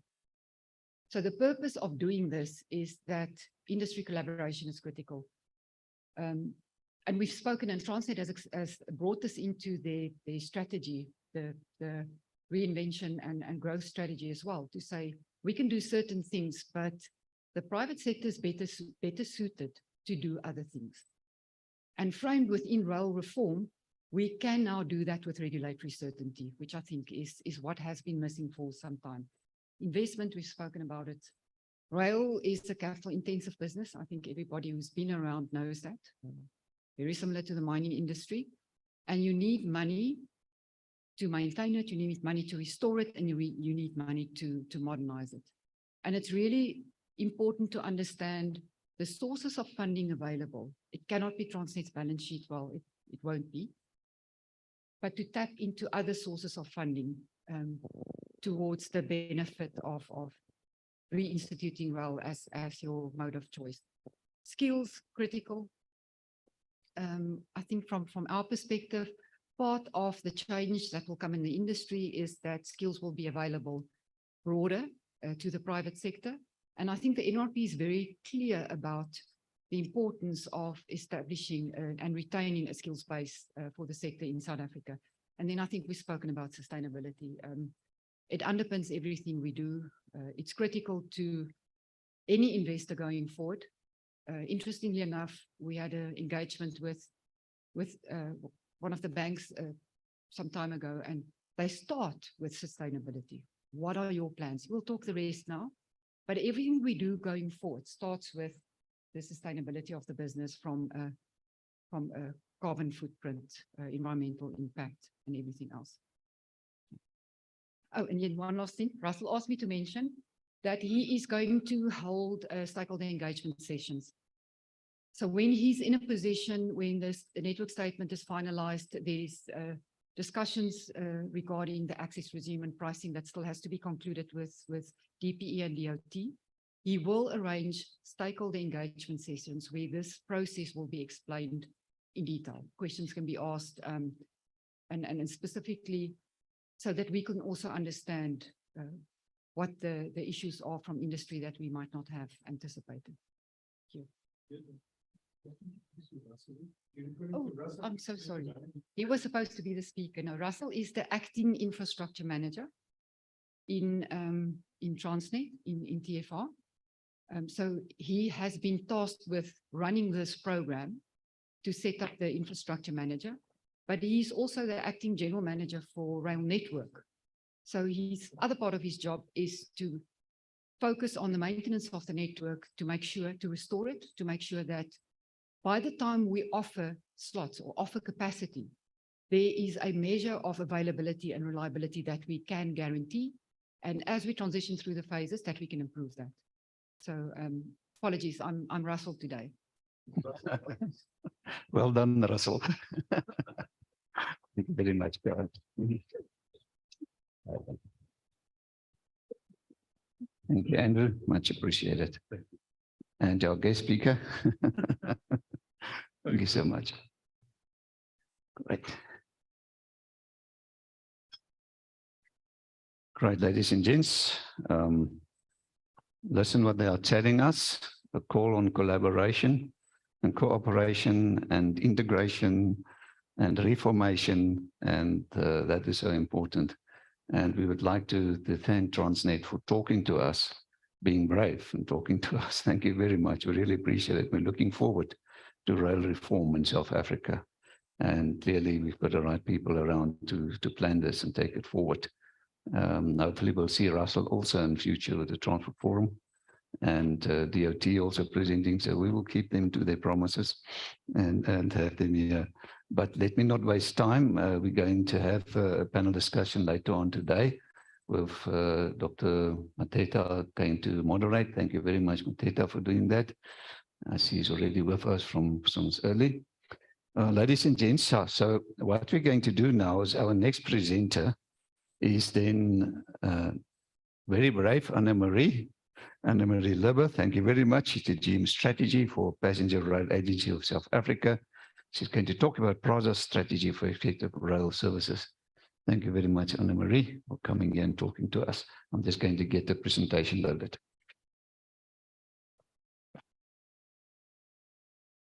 I hate this.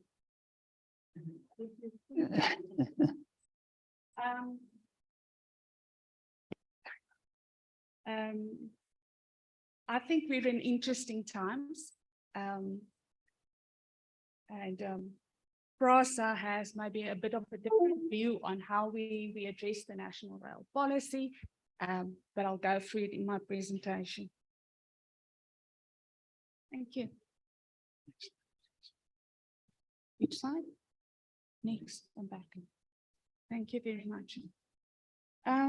So with much further ado, let's go into this. Right. I just wanted a brief view on the policy changes that we have.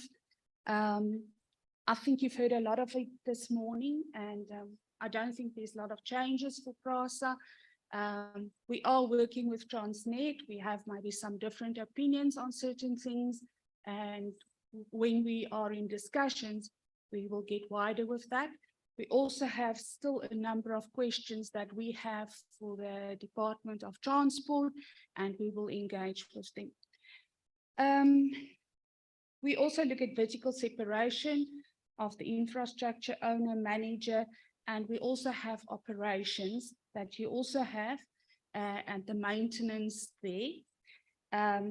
We look at the private sector in terms of concessioning. The DOT is quite on our backs around that.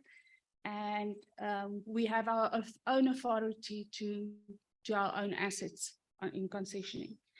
If we look at rolling stock, we talk about investment and recapitalization.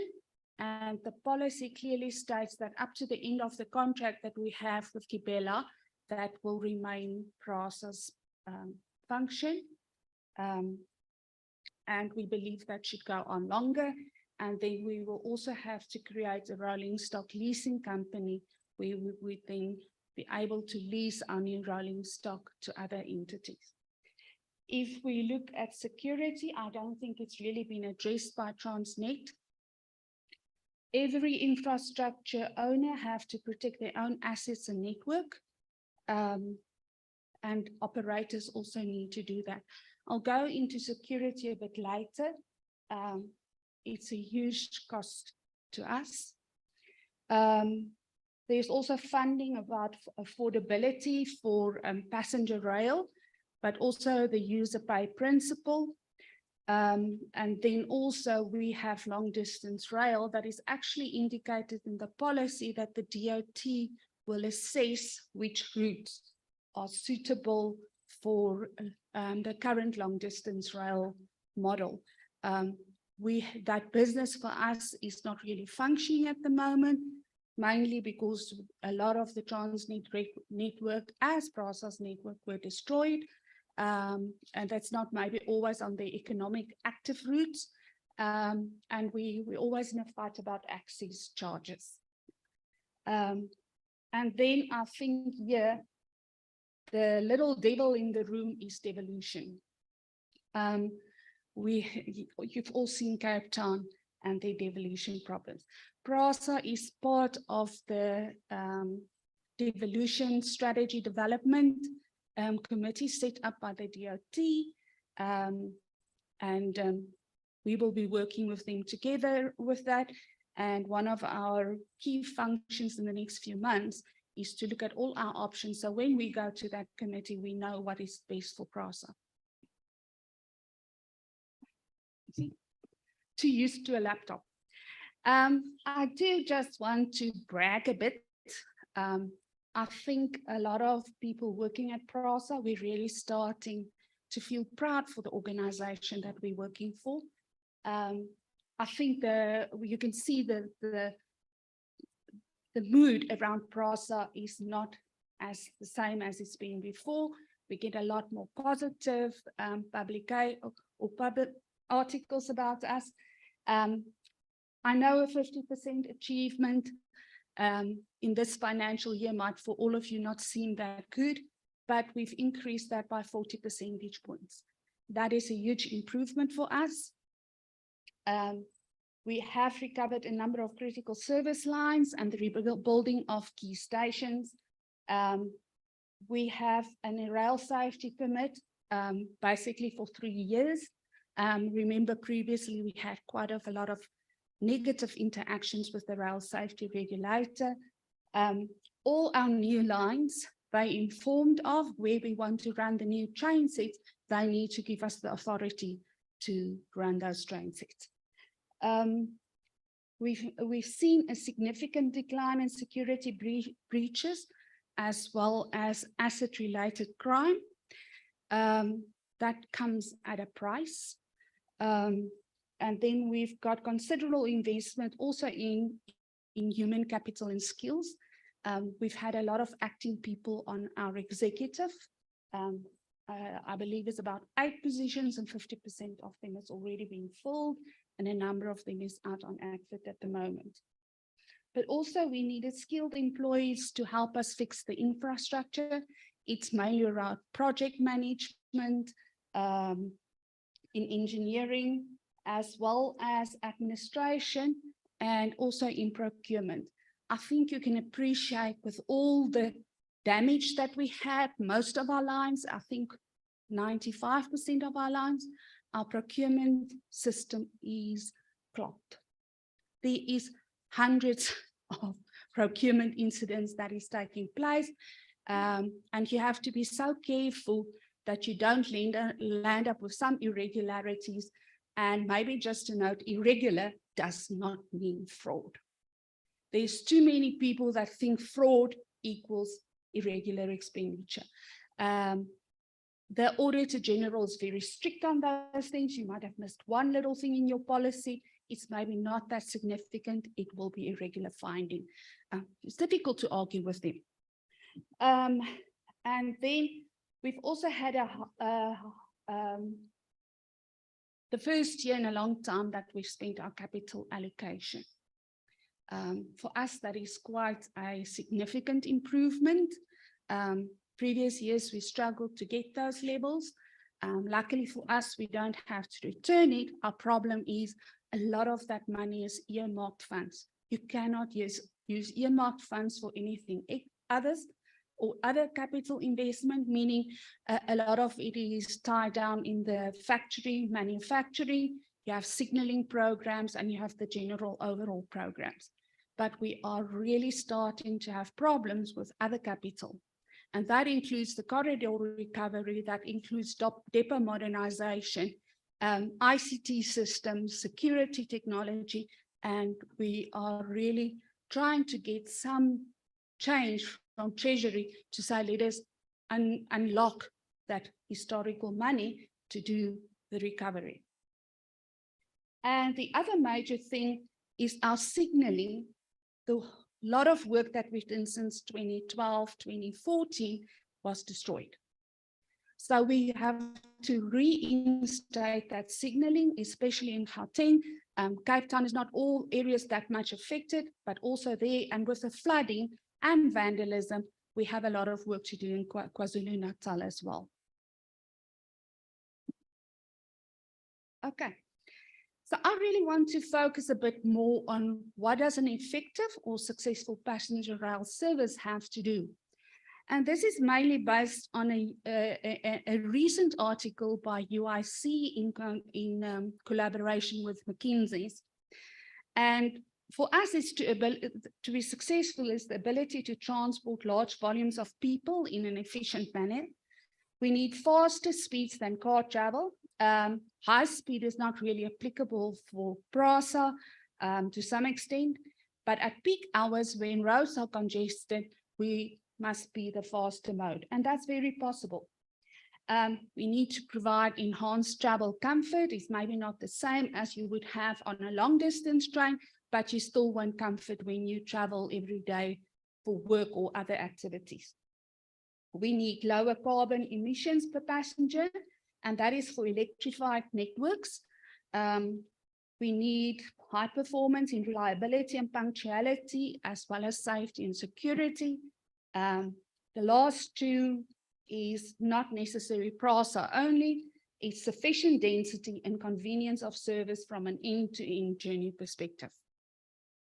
So let's go through each of these items.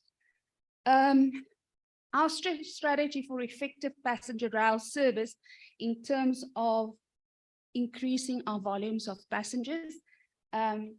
I think you need to know, and you should know, is because we do not have infrastructure, we do not have the volumes of passengers that we had before. Currently, we're sitting about 42% of what we had the end of 2019. And that is, and the period before that, we lost Central Line due to vandalism. And there we're sitting around 16% of what we had before. And that was already a decline. So we are growing. We are seeing a lot of increase in our passengers. So basically our focus here is maybe opposite from Transnet. We're doing investment now. If we don't do investment, what do we do? Concession? There's nothing left, unless you go for something like the build, operate, transport type of system. The extent of this program is significant in investment. We've already spent around 3 billion just on the corridor recovery. Our allocation for this year is 2.6 billion in our grant allocation from government, but we actually expect that to cost around 6.8 billion. And this does not include the walling and fencing that we really need to do. Maybe over the NTF, we're also going to focus on reinstating the signaling. We are doing 6 lines, 2 in each of the provinces. I'm not talking about Eastern Cape because they're very small and the infrastructure is Transnet. And that will allow us to start running higher frequencies.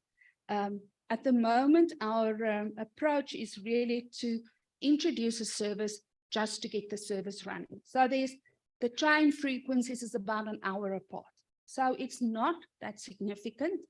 And you always do not have all your stations ready yet. Some of those stations need to be rebuilt. That is not a program you're done doing 6 months. It takes longer. And whilst you're rebuilding, you need to try and improve things as well. Otherwise, it's kind of a wasteful exercise. And then we also commencing now with the closing of the system with to really provide protection of people, but also assets. But a key enabler here is to run a high reliability service with high frequencies. If there's no fencing, and it's really in a lot of areas, if you look at photos of the Khayelitsha or the Philippi side, there's no fencing. What about kids running around? Every time you do have a fatality, it causes a long train delay. So that impacts again how fast I can run a service, whether I can run a service 90% on time, how many trains do I cancel? What we're looking at is you cannot just go and put up clear view fencing. It doesn't last very long. You can't go and build walls. We've tried that, it doesn't work. You can't put up palisade fencing, it doesn't work. So we are looking at things like military grade steel. We're looking at pre-stressed concrete. That is quite expensive, and we're adding technology to it. At the moment, we're busy fencing 6 of our depots. They should all be finished by the end of the year, because we've also had a lot of vandalism incidents, theft incidents on our rolling stock that is parked in our depots. For the future, we really need to look at increasing our patronage. And that is really looking at enhancing the passenger experience at stations, on the trains, monitoring quality of our services. My mantra for the company is always deliver what you promise. Even if you don't run a very high frequent service, that service must be on time. And it must be fairly predictable. Not fairly, it must be predictable. There's always going to be cancellations. There's also going to be delays, but you don't want that to be your norm. We are using our properties as well to increase density. For rail, you need density. You cannot sit with the housing that we currently do, each on a little plot, you need high-rise buildings. So we're looking at that. There's a number of developments that our corporate real estate division is busy with. Part of it is leasing for long-term for developments, and others are now where we're starting to put in our own investment to do that as well. And then partnerships with the private sector on concessioning. That is something that we're working on in terms of the lessons learned. The World Bank is going to do a study for us on that so that we cannot make the same mistakes as the others have done. And then we really need to collaborate with the cities on intermodal facilities. We believe that is not our core function. Most of these properties is possibly outside of the PRASA environment, so we cannot go and build on those properties. Also, their plans must support feeding rail. If it doesn't do that, it defeats the object of the integrated transport system. I just want to show you two of our flagship stations. The one on the left is the development of the student accommodation. We will be finished by the end of 23-24. I think it's 6,000 beds, and there's a lot of retail space available as well. And for some of you that's never been at Park Station, please take a walk there. It's an awesome station. There's so much commercial opportunities. There's banking, there's clothing shops, there's a pharmacy, there's a lot of eating spaces. It's always very clean. I use it frequently, not just for a lunch or something. Clicks is there on the other side, and I will go there. Oh, we're just sorry that this game left us. That was much better. If we then look at faster travel patterns, and the goal for us is to get this higher frequencies and peak hours with 15 minutes between trains. Currently, because of the signaling not there, we have to do manual authorizations. That means we cannot run high speeds. But appreciate that we're also going to be limited if we don't close off the system.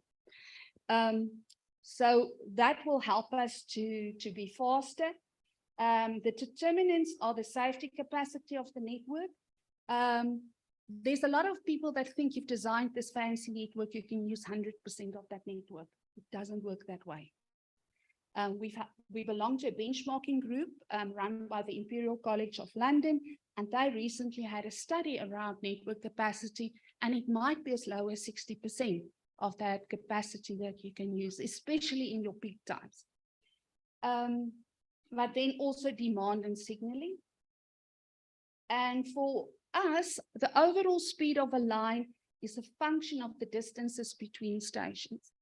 Just think about this, is if you travel from a traffic light to another traffic light, it's quite difficult to get to 100 kilometers per hour, unless you think you're on a racing track. That doesn't work in traffic. So our stations on average is 2 kilometers apart. So by the time you get 100, you already have to brake again. So the only way we can really do that is to put in express trains. So you're going to split some stations. And again, we need to look at the safety issues around that. Operational trials, we will start once signaling and walling on the Marble Pond line are completed. And I think that will provide us a good background to say, how do we apply this to other lines? On your right-hand side, me and right and left is not always working. We know about the traffic congestion at the moment. And I think this graph or picture might look quite different at the moment. If we look at our effective passenger rail system, our new trains have significant improvements on the old ones. We have, I have a new set of glasses and they frustrate me. We have a lot of safety improvements on the train. You can read maybe through all of them. We have air conditioning on the trains. We've got large, big windows that give you a lot of light, natural light, and there is augmented by LED lighting. You have cameras on board. You can communicate with the driver. You've got emergency buttons on the train. Our overcrowding is going to be limited. You cannot get on a train, or the train will not move if the doors are not closed. So if the train is too full, some people will just have to get off.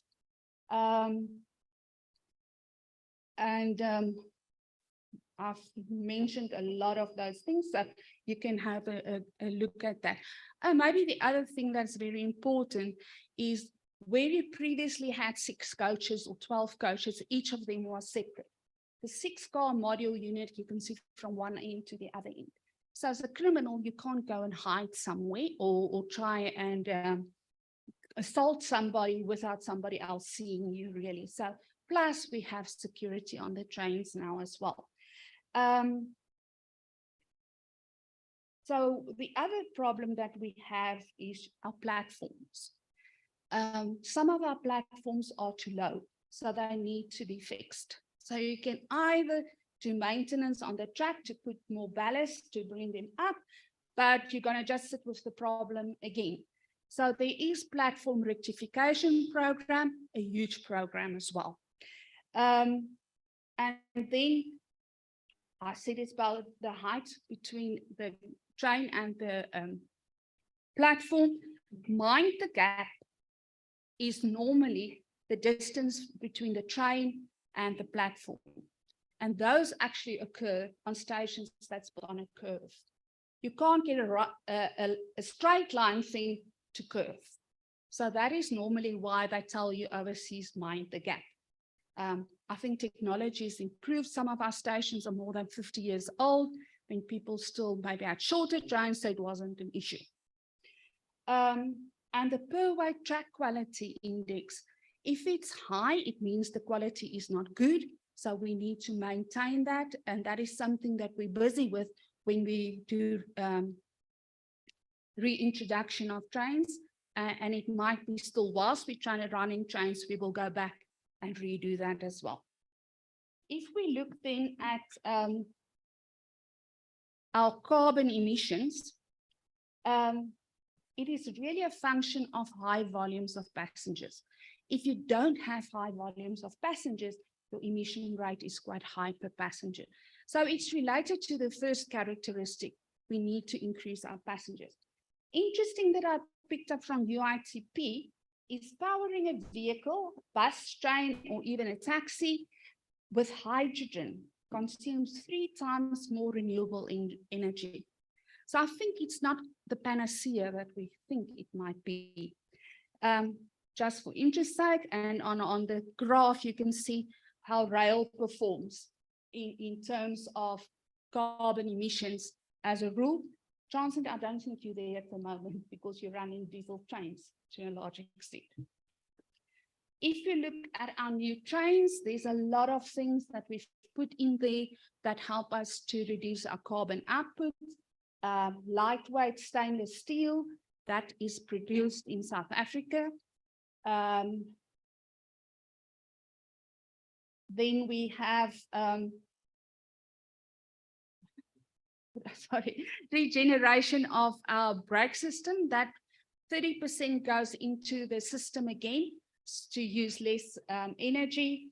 Then we also have recyclable components, so 90% of that is recyclable, and we can accommodate in one of the modules 1,200 passengers. So if you have 2 modules connected, it's 2,400, and our previous numbers were about 1.5 to 1.8, depending on the length of the train set and the level of crowding in the trains. If we look then at high performance, the standards for performance in our suburban rail benchmarking group is punctuality, an average of 90.9%, and I've used pre-COVID times because every railway in the world is not recovered. The best is 70%, and North America is about 30%. but the median is 94.1%. There's also a limit where you can take this to without increasing your safety exposure. Trains cancelled or trains then operate or operated is the opposite of that, is 97.1% with a median of 99.6%. That is also very much a function of how good you're doing your maintenance on your infrastructure as well as your rolling stock. And that is why I'm saying the key enabler is maintenance of that. Security costs PRASA. We've more than doubled our costs. We are currently looking at nearly 2 billion per annum to go on with our security. And a lot of people have said we're now becoming a security company. I've asked one of my staff members to do me just a graph or give me all the numbers we have then to say how the numbers have increased, especially our security contractors, and understand some of them are intervention units. These people are armed with high-powered arms or guns or whatever you call it, weapons, and also they have armored vehicles. And I can tell you that in the Khayelitsha line, PRASA is the only security that goes in there. We do not have support of the other structures in Cape Town. And then we need to close the open system through walling and fencing. The graph on your left just shows you an extract of the signals past a danger in the suburban benchmarking group. I'm not allowed to share any of the names with you, but those that are very low is actually using automated train protection or automated train operation. Now, automated train protection is linked to the signaling, but automatic train operations is driverless trains. And that is a trend to go towards that. On the right-hand side, you can see the drop in our security incidents reported. And then at the bottom, you can have a look at just the first 4 months of this year, how Gauteng is already running their trains at more than 90% on time. It is also a function that we're running less trains, but we need to maintain that. So I always say is when you start adding more trains, do not add them all at the same time. Add a few, perfect the process, and then you add more. And that is a high reliability technique. This is the second last slide, or the last slide. Sufficient density. Density here actually means the coverage of your railway for an area, province, etc.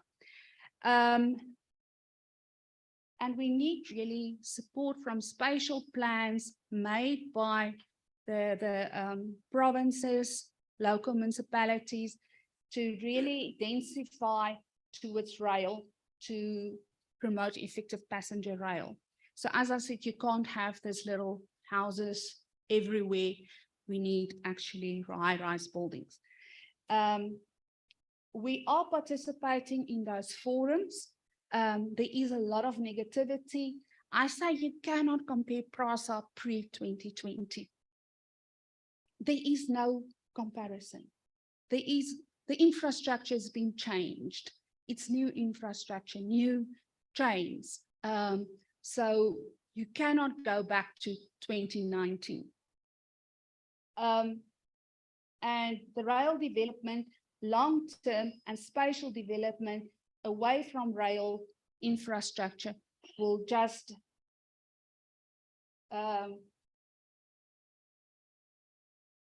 sorry, I also have a brain problem sometimes. Relegating our ineffectiveness. And then if we look at convenience of end-to-end journeys, we're a fixed mode of transport. We cannot turn around or create a new rail line in a very short space of time. The planning takes years, the construction takes years, and then if you have to buy out people's properties, it's even longer. So there is some ideas that we have. We have the intermodal facilities that we can look at, but we need the municipalities to play their role as well. We can provide our own feeder and distribution systems like how Train is doing. We have found that you have a bit of a problem with the taxi industry in this environment, where Train is more in your higher LSM groups. We go into every township where people might be poor, some of them might be better off. We also need to look at digitization of our operational info for passengers and integrated ticketing. It is something that we're working towards. Just remember, we can't just issue somebody with a new ticket if we don't have access control, because we're not dealing with 80 passengers at a time. When we're back to what we were before, I said we can compare, but if you do have that experience, you might have 10,000 people within the peak day period or even more. So you can't do actually manual verification. You need to do it through a gate. And one of the other things is maybe not as popular at the moment, and we don't see it in South Africa, is car sharing, where you would have a small electrical vehicle, it's parked somewhere, you pay something, you drive with it, you leave it there and somebody else will pick it up again. It's not your car. It might be the local authority's car. Maybe not possible. Maybe it will be a car company. And just on the right-hand side is the rail network in Gauteng for passengers. And the Gautrain, the red line is Metro Rail. The little blue line that you might not clearly see is Gautrain.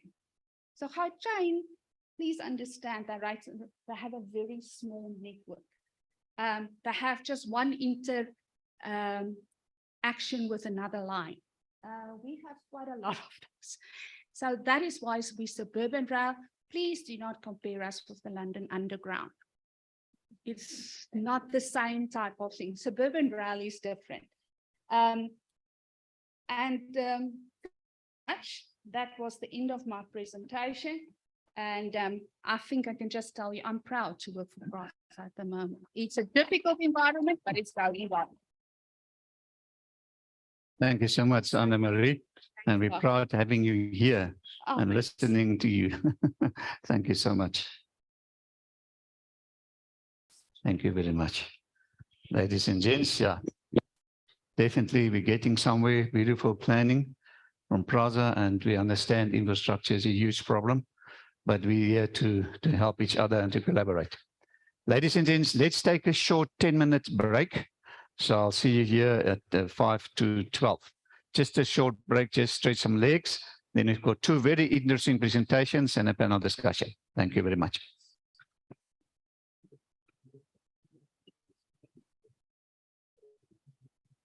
All right, ladies and gents, we're going to continue. Can I ask somebody just to close the door there, please? Thank you very much.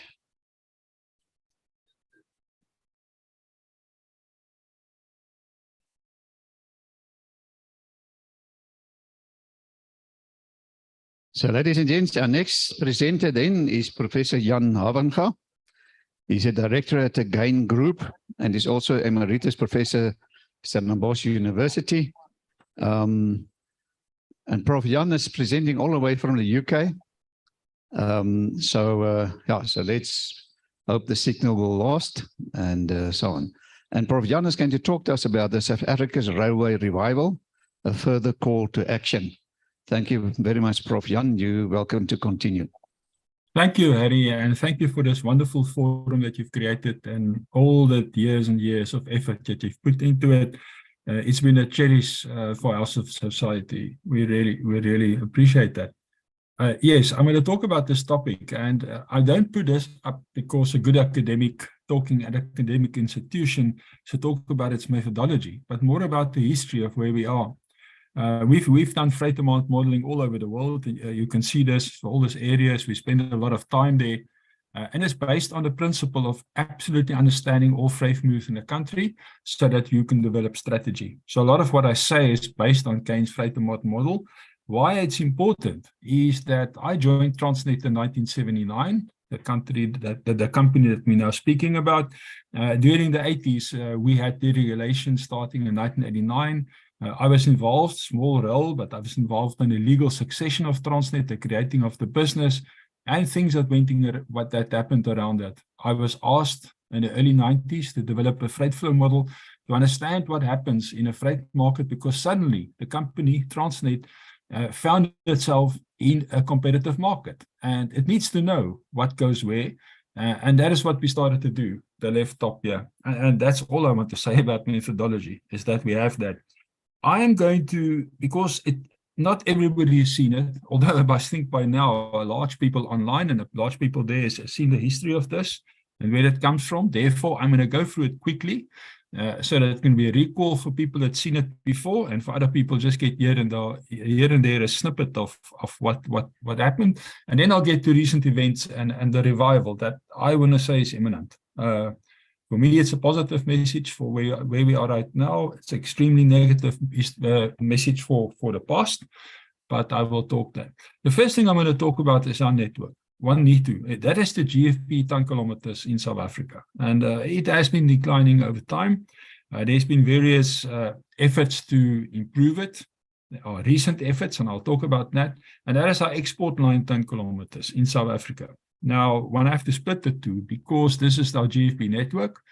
We have not cut the network enough, and this is our export line ton kilometer, export line route kilometer. The answer that you see there is clearly the one thing that it speaks to is cross-subsidization. It is as simple as that. We have cross-subsidized the one to the other.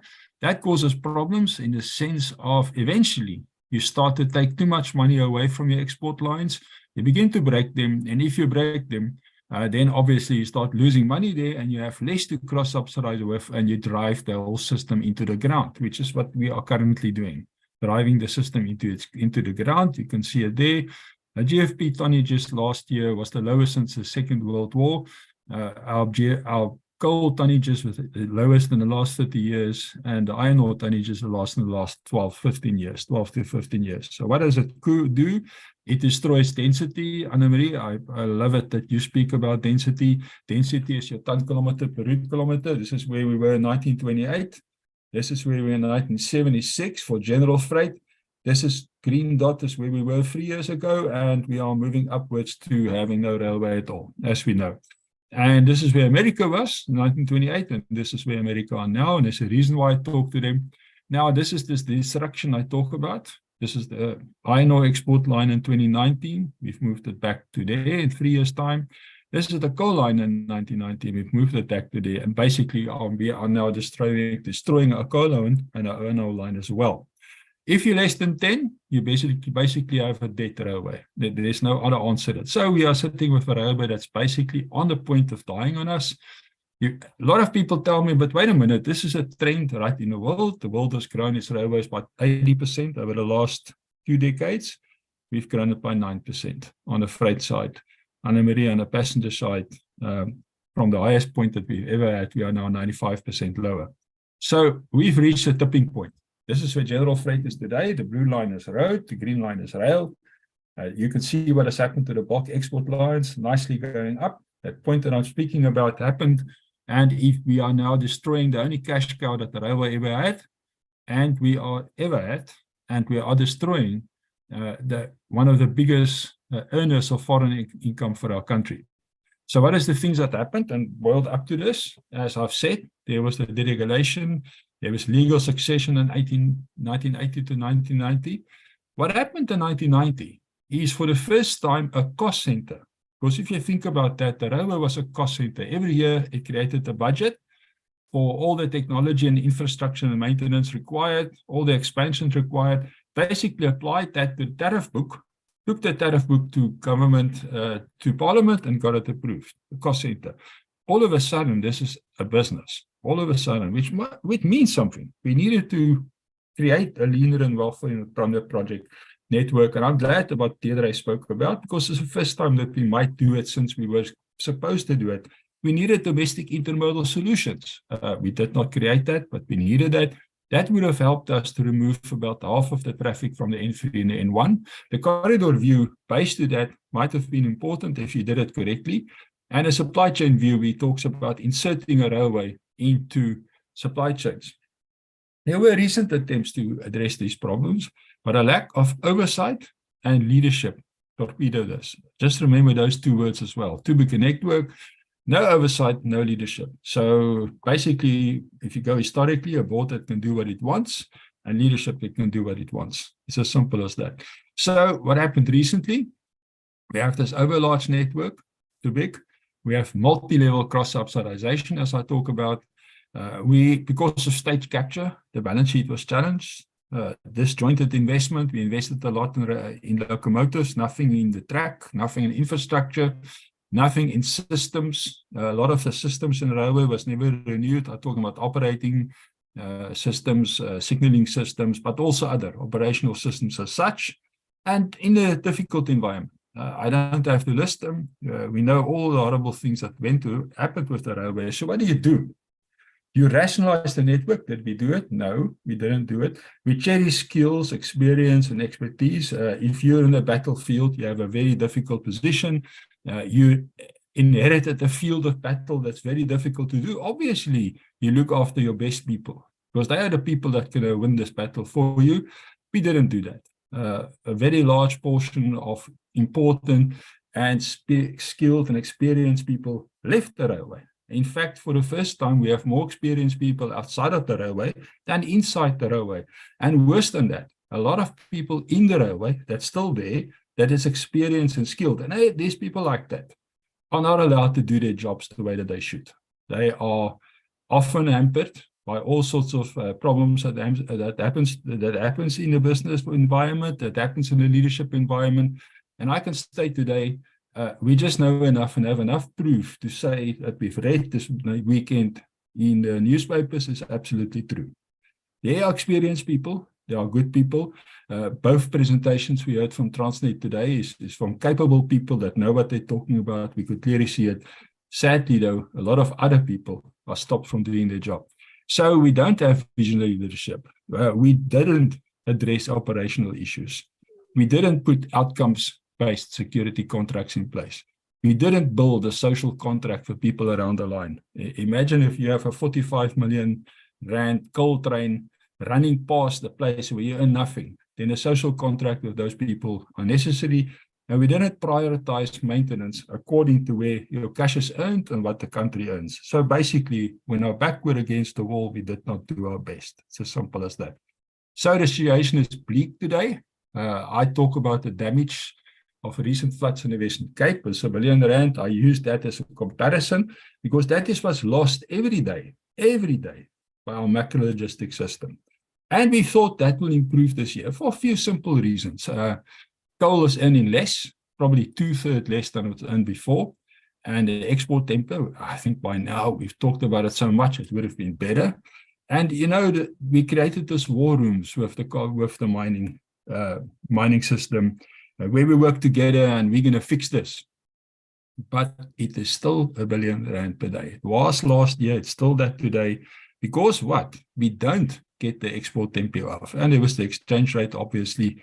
The infrastructure is now failing us to a tipping point. And the fact that the railway doesn't know anymore how to dispatch trains has reached an all-time high. At a presentation at the Transport Forum exactly a year ago, I said, if we don't dispatch trains, we can't make the railway work. So if you don't know how to wave the green flag and the train goes, the railway dies. It is as simple as that. There has to be a focus on that. The economic loss of the railway last year was 9 times more than the cost of the unrest that left 350 people dead. And this is not improved yet. We recently published our research for 2022 of what is the loss of the railway to the economy, 6% we say. This means that the railway would have grown, the economy would have grown with more than 6% last year. Think about that. Now we're talking about real developing country growth, just because of Transnet. Just because of Transnet. Well, if you add Eskom, it's more than 10%. We've calculated what we think or expect this to be. This is a forecast for 2023. It is less. That's nothing to celebrate because you'll see the green portion, which is general freight, is still increasing. You'll see all other stuff still increasing. What is decreased is coal. But if you think about the fact that the coal price has dropped by 2/3, that is nothing. So this is really, and that's why I say it's still R1 billion a day. And very little of this can be recovered. There's a national effort by now. We were not allowed to help, but a lot of people are now allowed to jump in. And I think they're going to try. They're going to give it a try to fix it for this year. If you take the export lines out of the equation and you see the red line is what the railway is today. The blue line, because of our freight flow model, is what the railway should be. We can calculate that exactly. What does the railway actually look like? The blue line there is the red line is what it looks like. The blue line is what it should be. This is the railway should be by 2050, which means by hook or by crook, in order to serve this country and not lose money on the GFB, on the GDP, we have to grow our current railway 5 times. And why is that? It's because 15 of the 47 billion ton kilometers that should be on rail is on rail. The rest is missing, lost, cost us money, etc. If you look at it in terms of various market segments, and the black that you see over there is stuff that we've lost. We'll never get it back. It's just gone. If you look on the right-hand side, the blue and the red together, the light blue and the red together is what should be on rail. Now, what you see there for domestic mining is absolutely killing our roads. Yeah, we're ready with Sanderal with the N1 and the N3 for finished palletized goods. It's sad that we're not doing it because it's also a lot of money that we invest in a mode of transport that is more expensive. So it's very sad that we don't do it, but we have Sanderal roads. We have all sorts of issues with them. But on the left-hand side, if you look at domestic mining, we have no roads to move that stuff with. We are just basically cross-subsidizing road with destructed and destroyed road. And you can see it in terms of ton kilometers as well. The black is what's missing. We'll never get it back. That is stuff that we're supposed to export. We'll never get it back. And you'll see that's what I've been talking about, this missing tons. If you look at the 2023 estimate, it's just getting worse and worse and worse over time. So what has happened recently? What really gladdened me is when the president in Sona said, you know what, we are going to have a roadmap to fix this. I know by the end of March, he called Transnet together and he instructed Transnet to improve. He instructed them. There was a press release afterwards where he also then talked to businesses. He invited freight forwarders, exporters, organized business in South Africa to come and talk to them.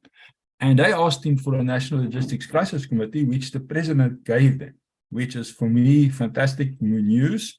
The president has moved on this.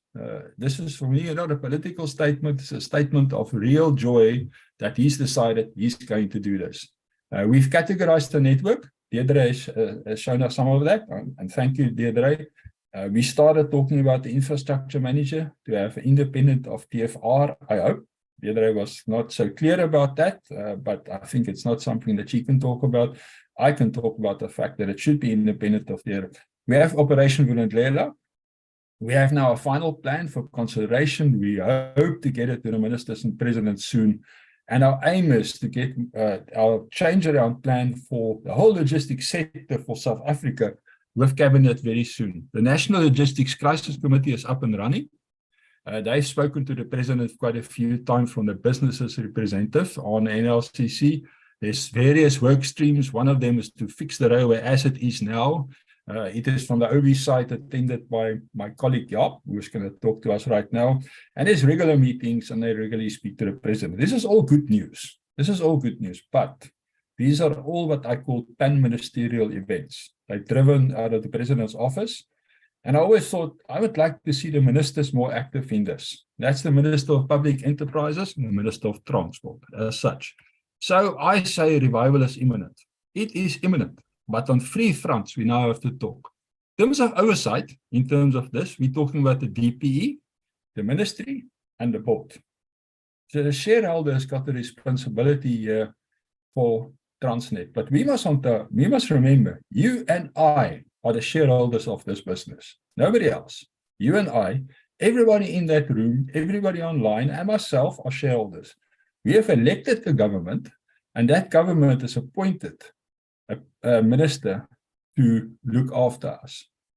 And that minister is a caretaker. He is responsible for this. He is a steward of our business. But what I saw 2 weeks ago is this absolute fantastic statement that Minister Gordhan made, that all of you has probably read. I think that was a visible interaction from the minister and saying, I'm going to fix this. I'm standing up, I'm instructing the board to do certain things. And he gave a huge lot of very, very strong messages of saying, we need to do this. And I hope that these 3 weeks that he's given the board, and that's just a great new board that he's appointed. That's another fantastic thing that can do this oversight. And he's given them 3 weeks and say, oh, you got 3 weeks, fix this. And some of the statements that he made in that was quite profound. Then operationally, you've got Transnet. Now, Transnet needs institutional capability and capacity to do what is required. And in order to do that, specific and proven capabilities has to be brought back. There's good people there that's left that often is not allowed to do their job properly. We need to bring these people back, the other people that's lost. We have to install a culture of stewardship that I've just now described and talked about, which I don't see. People don't act as if this is my and your railway. People will start acting like that, and the leadership must get that done. If not, then the leadership is a stumbling block, and the board will have to make another plan if the leadership is a stumbling block in this case. The regulatory fund, the DOT needs to get on board. We heard Jan-Louis speak. Jan-Louis is a competent member of that interim rail regulator. I know that for a fact, but Jan-Louis in his own can't do this. We need to get a lot of capacity created there to actually run a proper regulator. This is not going to be a small job. And I often have, the people I know there, and I can mention some names, I won't, are very competent people, but the capacity is just not there. And we need to get the rail master plan going. I think the DOT is working on that very well. So who's doing this? The president and minister is now driving change together. That's what makes me extremely optimistic that we are going to get there. They've installed Willem to actually coordinate the strategy. They've installed the National Logistics Crisis Committee to implement revival. And I know these guys are working on it. We now need to create this enabling conditions for ministerial involvement. And part of this enabling conditions to take all stumbling blocks out of the way. So I think if the board and if us and if South Africa, who are the shareholders of Transnet, see stumbling blocks, we are on such a dire strait, which is the first part of my presentation. We are so deeply pained at the moment that we cannot afford this, and every stumbling block, I believe, should just be swept aside. There's no other way of doing it. And repair the business that we see, get the stewardship and the leadership back. I'm not going to spend time on this. Portion of this is about to get public sector involved, this vertical separation. Now, we heard Deirdre talk, the railway is working on that, that's great. A separation between the high and low density lines, we're doing that. Taking the terminals in private lands and break that off. To some extent, that has been happening as well, and we can also have all arrangements in South Africa. So I just say private sector ownership is not everything. There's pieces that remains in government hands. If you think about it, the infrastructure owner is still government, and that is fine, and that is good with me. Deirdre talked about the rationalization of the network. This is more or less our idea. And we've discussed this with Transnet. We don't have a lot of detailed difference. We say the bulk mineral corridors got their own operational, I would say, determinants. There's a core rail network. This feeder rail system, I think we should keep in place. It feeds there. But there's a different way in which it can manage. I'm not going to spend time on that. And the short lines, I agree. Don't just throw them away.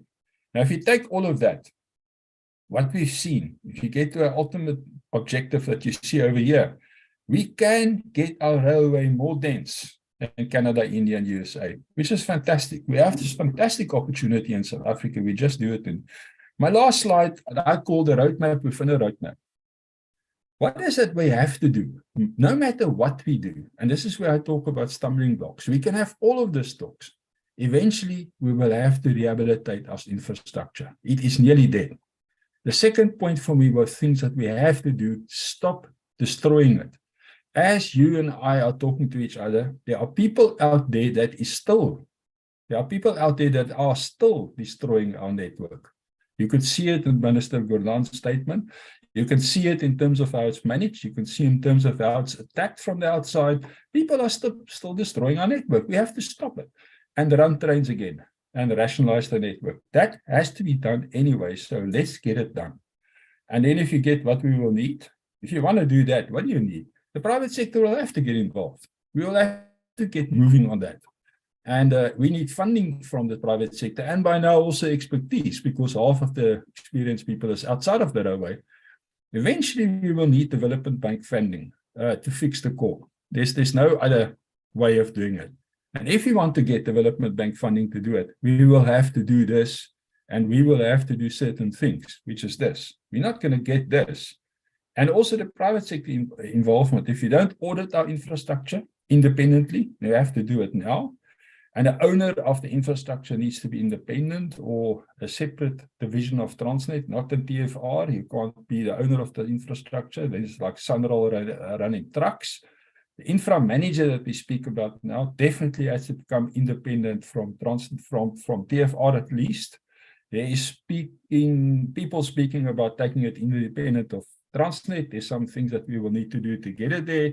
And then we must also remember, those are concessionaires like we have with Sunroll, and those infrastructure managers eventually will be independent people that apply for concessions to run this infrastructure, and it's not necessarily only Transnet. It's a good start. And then we must execute the roadmap and make a regulation real. Just think about it. If we can get these 5 pieces in place, we will get the private sector involved, and we will get development bank funding, and we've solved the problem. It is as simple as that. We've solved the problem. Only thing that's stopping us doing this, actually, because this is all doable. The only thing of that is the lack of stewardship that I'm talking about. People that's trying to stop this process of playing out the way that it should, that we all know how it should happen. The coordination, cooperation, and collaboration, we need to get that going, and we need to allow to get to the point where we say, nobody's going to stop us, and anybody who stops us, solve this. And we don't have any more time, because why? We are still losing R1 billion per day in this company. My thought always was, a world without mass-guided transport will be a failed world. And the same is true for South Africa. This saying that says an active and vibrant system confers many benefits on society. If you read Albert Einstein's theory of relativity, he starts with this thing where he talks about, imagine us transferred to our old friend, the railway carriage. And that is our old friend. It really is. And I'm saying a failed railway, we're a nail in the coffin of a failed state. And efficient and affordable mobility is a cornerstone of the development state. And then I want to call all of you to my last statement. This is my very last statement. Public managers are neither clerks nor martyrs. Instead, they are explorers commissioned by society, that is us, to search for public value. And this is what we need to do, search for public value. Thank you, Harry.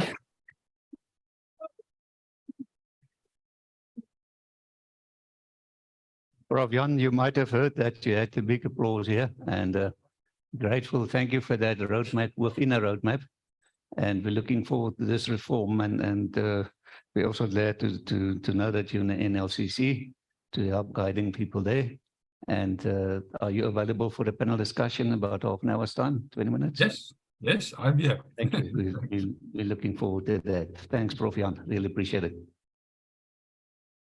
Ladies and gents, I'm just doing the technical switching here quickly.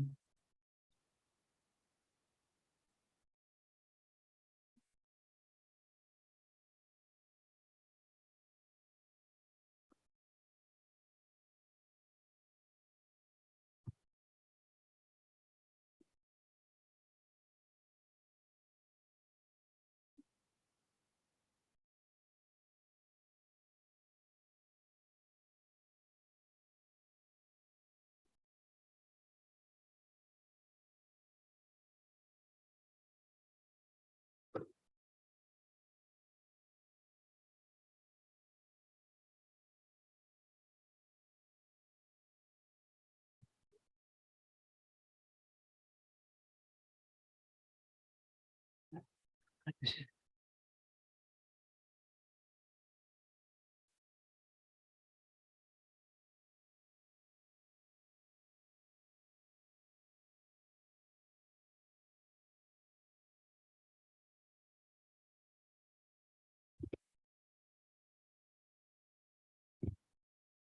we go, ladies and gents. That was also a very interesting presentation. And the last one, but not the least, also a very interesting presentation, surely, is Mr. Jaap van der Merwe. He's the Rail and Port project promoter and developer. He's going to talk about the rail performance under attack. Thank you, Jaap. He's going to bring his slides up.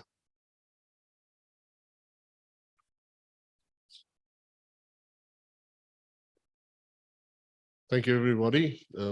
I envy Dr. Mokonyana to sum up today's presentations. I want to, just before I start, do an ad-lib thing. I notice we have an eminent person in our present. That's Dr. Dave van der Meulen. Dave, please raise your hand. I joined railways in 81. It's a little bit off the young. Dave, when did you join? 1970? 65. He's probably the best technical operating analyst engineer that this railway has seen. He also did a doctorate in business administration, which created the platform for the rail policy. And the research published showed that railways that are worthy in society do three things well, which he coined as rail genetic technologies. They run heavy loads, they make long trains, and they go fast, or if it's freight, they go on a perfected road. And that formed the basis of the rail policy. So in 2010, Jan and I were part of the 3 of the 5 days in various hats at DOT while we were doing the town hall meetings for the Commission of the Policy. And he led that process, and he led it ably till last year when I got asked by Ngwaku just to push it across the line. And now we have a rail policy. So his life's work is embedded in that rail policy. And thank you very much, Dave, for gracing us with your presence. And what we do today is a testimony to your contribution to the industry. Right, so without further ado, it's easy to say this is wrong, that is wrong. Anne-Marie, we go a long way back at PRASA with the World Bank analysis and with Andrew and Deirdre and so on, but the bottom line is our railway system is under attack. So what does that mean? I have the privilege, or had the privilege for the last 6 years to write the State of Safety report for the Railway Safety Regulator. And there's a very good process at the regulator where we record operating occurrences, which is the column on the left. And we also record security-related incidents, which theft and vandalism and harm to persons. And this database is about 140,000 records since 2010. And we analyze this and we develop the trends and so on. And you can go on the RSR website and download this. And we do this with Jan Avenga's team as well. So if you look at the ratio of security-related incidents to safety-related occurrences, so how many times is there a collision or a derailment, which is an operational matter, per crime? I couldn't do that because there are more crime than, so I had to do the ratio the other way around. So how many theft and vandalism occurrences happen before there's a derailment? You can see the curve from 2010. And what you'll see is that it's been going up and up. The top curve is when we do it per million train kilometer operated, which is the value add.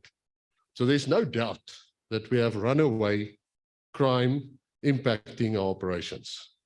And what we find in this last year, the report will come out next month during Transport Month, is some of it has flattened, but it's largely because the service has been reduced all over, and we'll talk about some of that. So some of these slides I showed last year at the safety conference. So what you see here is the database visualized. Remember now, a green dot is a collision, that's an operational occurrence, or a derailment, or a level crossing occurrence with a vehicle and a train, or a train fire. And the red circles you'll see is it's just theft and vandalism. And we go back to 2015 per corridor, and we animate this as they got reported on a day-by-day basis. I'm going to start them and see what happens. So this is the Saldanha line. This is a 5-year view. And you can see not much crime on the Saldanha line. There are very few red circles, if any. But you can see we suffer predominantly from collisions and derailments. If we go down in the next 5 years, if I work this out. So this is now from 2016 to March 2022. We haven't updated it for this year yet. And you can see also not much happening on the Saldanha line. So I can infer from the Saldanha line is relatively theft and vandalism free. We've had recent incidents in the last year, but it's not reflected there. If we now go to the Cape Core, so that's Gauteng to Cape Town plus the manganese line, you can see the cumulative curve. The black is the cumulative operational occurrences, and the red is the cumulative incidents of crime. And we persist the little circle if it happens over and over in one place on a year, just to give it a feel. You can see where people live, Kimberley, lots of theft and vandalism, and northwards towards Joburg, and down by Port Elizabeth again. If I step down and I look at the last 5 years, it's pretty much the same. And we'll get to the other corridors now. So when we think from an interventionist point of view, if our operations are not very successful on the manganese or the ore line, it's not really because of theft and vandalism. It's other things. Okay, so now let's go to, on the left is the Ermelo Richards Bay coal line for the few years. And you'll see this thing runs a bit slower. But look at the Ulundi, Ermelo, Vryheid incidents, recurring and recurring. So we're starting to see where people live. That's where stuff gets stolen.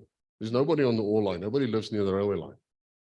But you go and try and run a railway with that crime environment. Please go, and do it better. It is almost impossible. And this is a message to Prof. Nolien. We teach MBAs for business as usual. This is not business as usual. It's impossible to apply MBA 101 to this. This is what the military uses to train for warfare. You better go to the Army staff officers course. There they teach you to deal with the unpredictable. Nothing in our MBA training prepares us for this. So see how slowly this thing moves. It's because of the number of occurrences. That curve on the iron ore went very quickly. There are a few per year. Here we're talking in the hundreds as opposed to in the tens. If I add the Natal main line from Durban to Joburg, good luck running the NatCor. This is the problem of putting it out to PSP. Who wants that as a PSP without warranties that the red stuff goes away? This is the problem. So we cannot really mobilize our private capital till, as an infrastructure manager, we can answer to these red circles. And clearly what we've been doing for the last 10 years is recording it. We haven't managed to impact it. What seems to be very encouraging is the philosophy of security has now changed from looking after things like a sheep herder than getting paid when it doesn't go wrong. So the outcomes-based security is definitely making a positive impact, but it's very early days. Now, there's also very little proof. If you correlate the red to the crime to the operations, very little proof that the one causes the other. There might be a delay, but over time, it messes up your train service because all of those red things result in train cancellations, which results in manual authorizations. And if you do enough manual authorizations, the whole train path gets cancelled. So the whole system just slows down completely. Okay, so I'm going to step past this. Now, I've also added a slide what this would sound like. Now, this is what it looks like. So if you were a manager working on the iron ore line, it should sound something like this. So if I just relative the frequencies, listen, this is what it should sound like in the ore line. Every time you hear that, it's crime. Oh, crime. Crime. Recurrent. Okay. If I work on the corridor,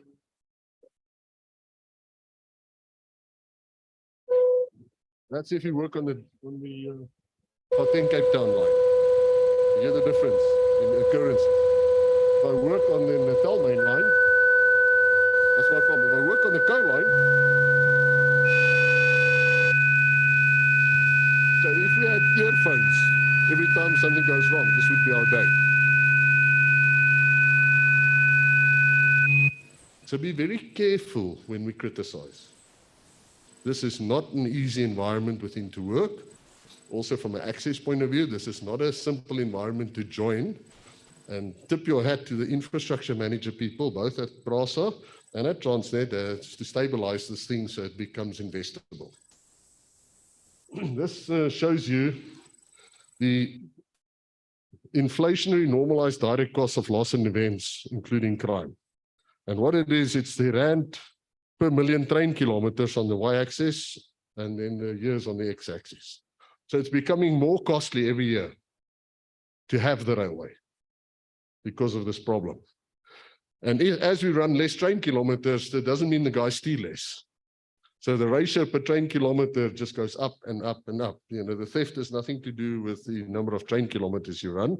Although there's an argument that Jan Louis has offered that just run more trains, then the people won't get time to steal the cables. That's also not so easy. This shows you the train kilometers produced by operators. So it's PRASA, Gautrain, and Transnet Freight Rail. You can see the train kilometers are coming down. We're literally running less trains. And if you look at that per million train kilometer, then you see this bottom curve. So PRASA has completely collapsed. And Anna-Marie's job is to get that blue line back up again. What that means is 2.5 million people a day became maybe 100,000 people a day if you're lucky. Yeah. So try running a business where 2 million of your customers has left because they can't get onto the train. Network utilization, same story.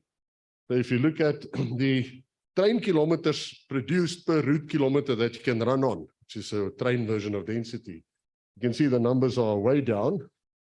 They're way down. Gautrain has gone back up. Why has Gautrain gone back up and nobody else? Well, to start, Gautrain gets a 1-to-1 subsidy from government. PRASA gets less than 30% per ticket. And then Gautrain has almost no fare evasion. You have enormous fare evasion. So, sorry? Yeah. Right. So then I said, if you look at the data, how many passenger train kilometers can I operate before I get one incident or occurrence safely? And if you look at it, you'll see the green curve is the 1,000 train kilometers in between safety-related occurrences, so derailments, derailments and collisions and train fires and so on. But how many train kilometers can I run before somebody steals something, which is the red curve? And you'll see the number goes historically from almost the same, around in passenger, around just below 40,000 train kilometers before somebody steals or something breaks. But look what has happened over the years now. It's gone from 35 up to almost 50 plus on crime. If you look at the theft and vandalism before the COVID pandemic, you can see how many train kilometers I can run before somebody steals something. It's gone from 15,000 or 17,000 to 3,000. So our trains get interrupted more and more and more and more. So what did Transnet do? So I analyzed Transnet's train tons per train per annum. Now remember, we have these very long trains on the coal line and the ore line. Ore line's got trains up to 348 wagons now on iron ore, and 378, which is a mix of iron ore and manganese trains. And we have 200 wagon trains south of Ermelo. Then we have nominally 50 wagon trains everywhere else. So if you look at this curve, you'll see we started here in around 2,600 tons per train in 2011. And we've been increasing the tons per train year by year by year by year. So what that means is we've actually run less general freight trains. It's the only way I can do that, because the limit of a general freight train is around 3,000 tons per train. Can't load more on it. So everything south of 3,000 tons per train has been a reduction, automatic. The business has responded by running more ore trains and coal trains relative to the freight, to the GFB trains, but the overall volume has shrunk. And that would be a normal response. What worries me is it's starting to come back now again. Does it mean we're running more general freight trains or we're running less ore trains? So the question is, how do we fix this railway? That curve, that bounce back, is not because we ran more general freight trains. It's because we ran less coal and ore trains last year. You can see it in the volumes. So what do we do right now, today?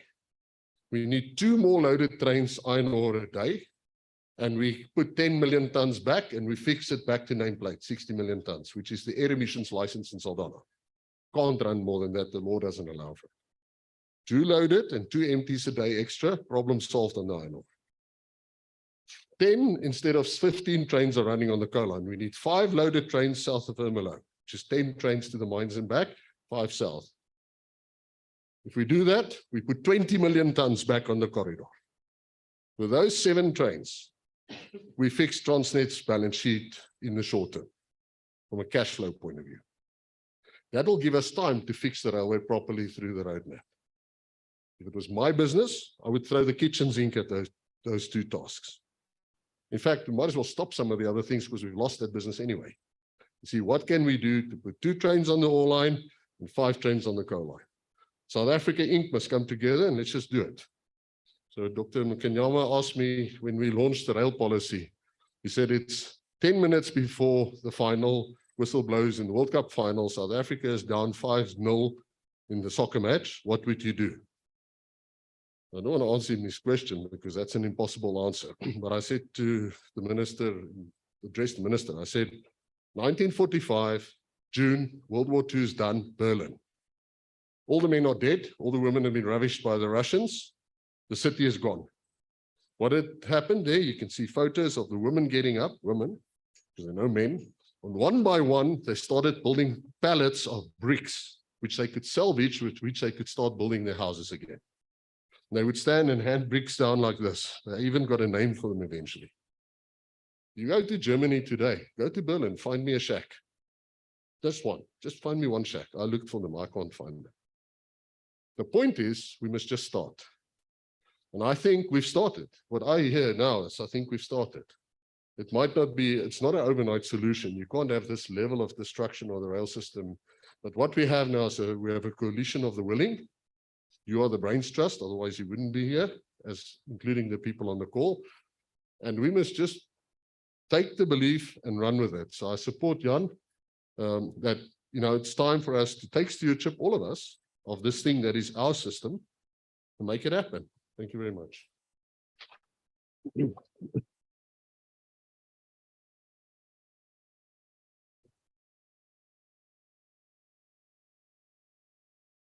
Thank you so much, Jaap. Thank you for sharing this concerning story. And definitely a challenge for us to solve in South Africa and to get our infrastructure operating optimally again. Ladies and gents, what we're going to do now, also apologize for the flashing images. I can't blame the signal. It's a cable somewhere that's giving us a hard time, and I can't figure out which one. But believe you me, after this event, we're going to find out which cable that is. But important now is we're going to do the panel discussion. We've asked Dr. Matete Mokanyama to moderate this for us. Thank you very much, Matete, to do this, doing this for us. What we're going to do, if you're in agreement, maybe to get the panelists to sit at this table here and to face the audience, so that we can get this camera there on the audience, and then I hand over to you. I'll do the mobile camera, and we can go with the microphone to somebody who wants to ask a question. And then we also throw the Zoom screen on this big screen, so that should somebody from Zoom want to ask a question, then you can also allow that to happen. All right. So I hand you over to Dr. Mokanyama. Thank you very much.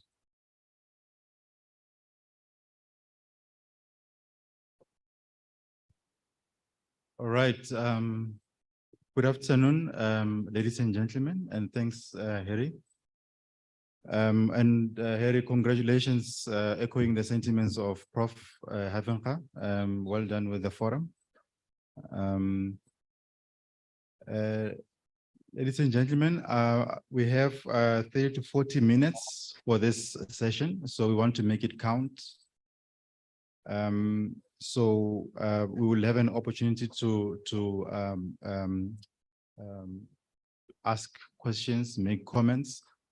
We just ask that you be brief. More than a minute, it becomes a dissertation. So want to be brief, and also the panel members will also, try to be brief and answer the questions as honestly as possible. All right, and I believe there's a mic that you'd have as panel. All right, so right now is 12:53. But I want to, for the first 3 minutes, just get a sense from the panel members. Someone would have said something that you disagree with, if you keep silent, we assume that you agree with it. Is there anything that any panel member wants to, disagree with? Somebody would have said something that you just want to make sure that, that you're set the record straight. Anything?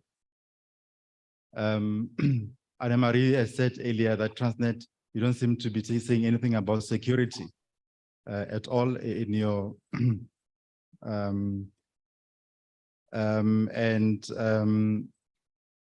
Professor Havenka said, it's a very strong statement saying we are chasing people out, of Transnet. I mean, that is a very strong statement. There are people who are being chased out of, Transnet. Is that true? Any response to that?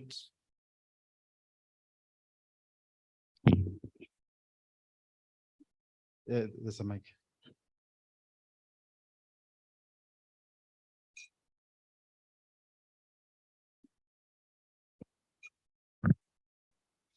Dr. Makayama, I think the point is it's not a headcount argument. Dr. Dave's an example where one human can move a country's policy. So when you lose people, you don't count them. You count what they're capable of. And when you do this voluntary severance program, you might lose 250, 300 people, but it could be very critical people. I think that's lost on a lot of people. It's not a payroll argument, it's the quality of the skills you lose. If Stellenbosch loses Jan Havenga, that is a massive impact. If the CSR loses you, it's a massive impact. So I think we must personalize almost the loss as opposed to generalize the loss as a comment. Yeah.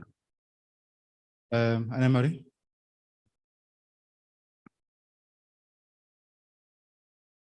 Maybe my question or my disagreement maybe with Professor or Dr. Havenga. I don't think it's as easy as to write it on a presentation. A lot of these is going to take time. Yes, we talk a lot about oversight. My experience is it's a lot of operational involvement to a large degree, unrealistic timelines. So I think we need to be just careful how optimistic we are, because I think as South Africans or a lot of people, we suffer from optimism bias. Yes, thanks, Dr. Muknyama. It's a bit of a loaded statement, the way the professor put it across. Does Transnet has a skill gap? Does it have a skills gap? It probably has had a long-standing skills gap because, as he well knows, the infrastructure has been deteriorating over quite a substantial period of time.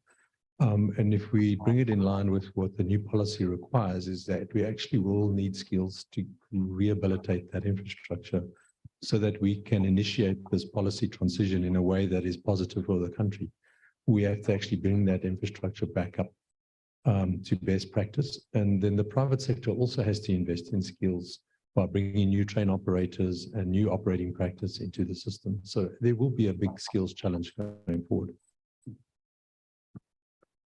But are we chasing people out? Are we, I mean, that was a very strong statement. I just want us to clear that out. Is that what's happening? Perhaps as a person that left Transnet, I must just make a statement that the option was given to us as a voluntary selection.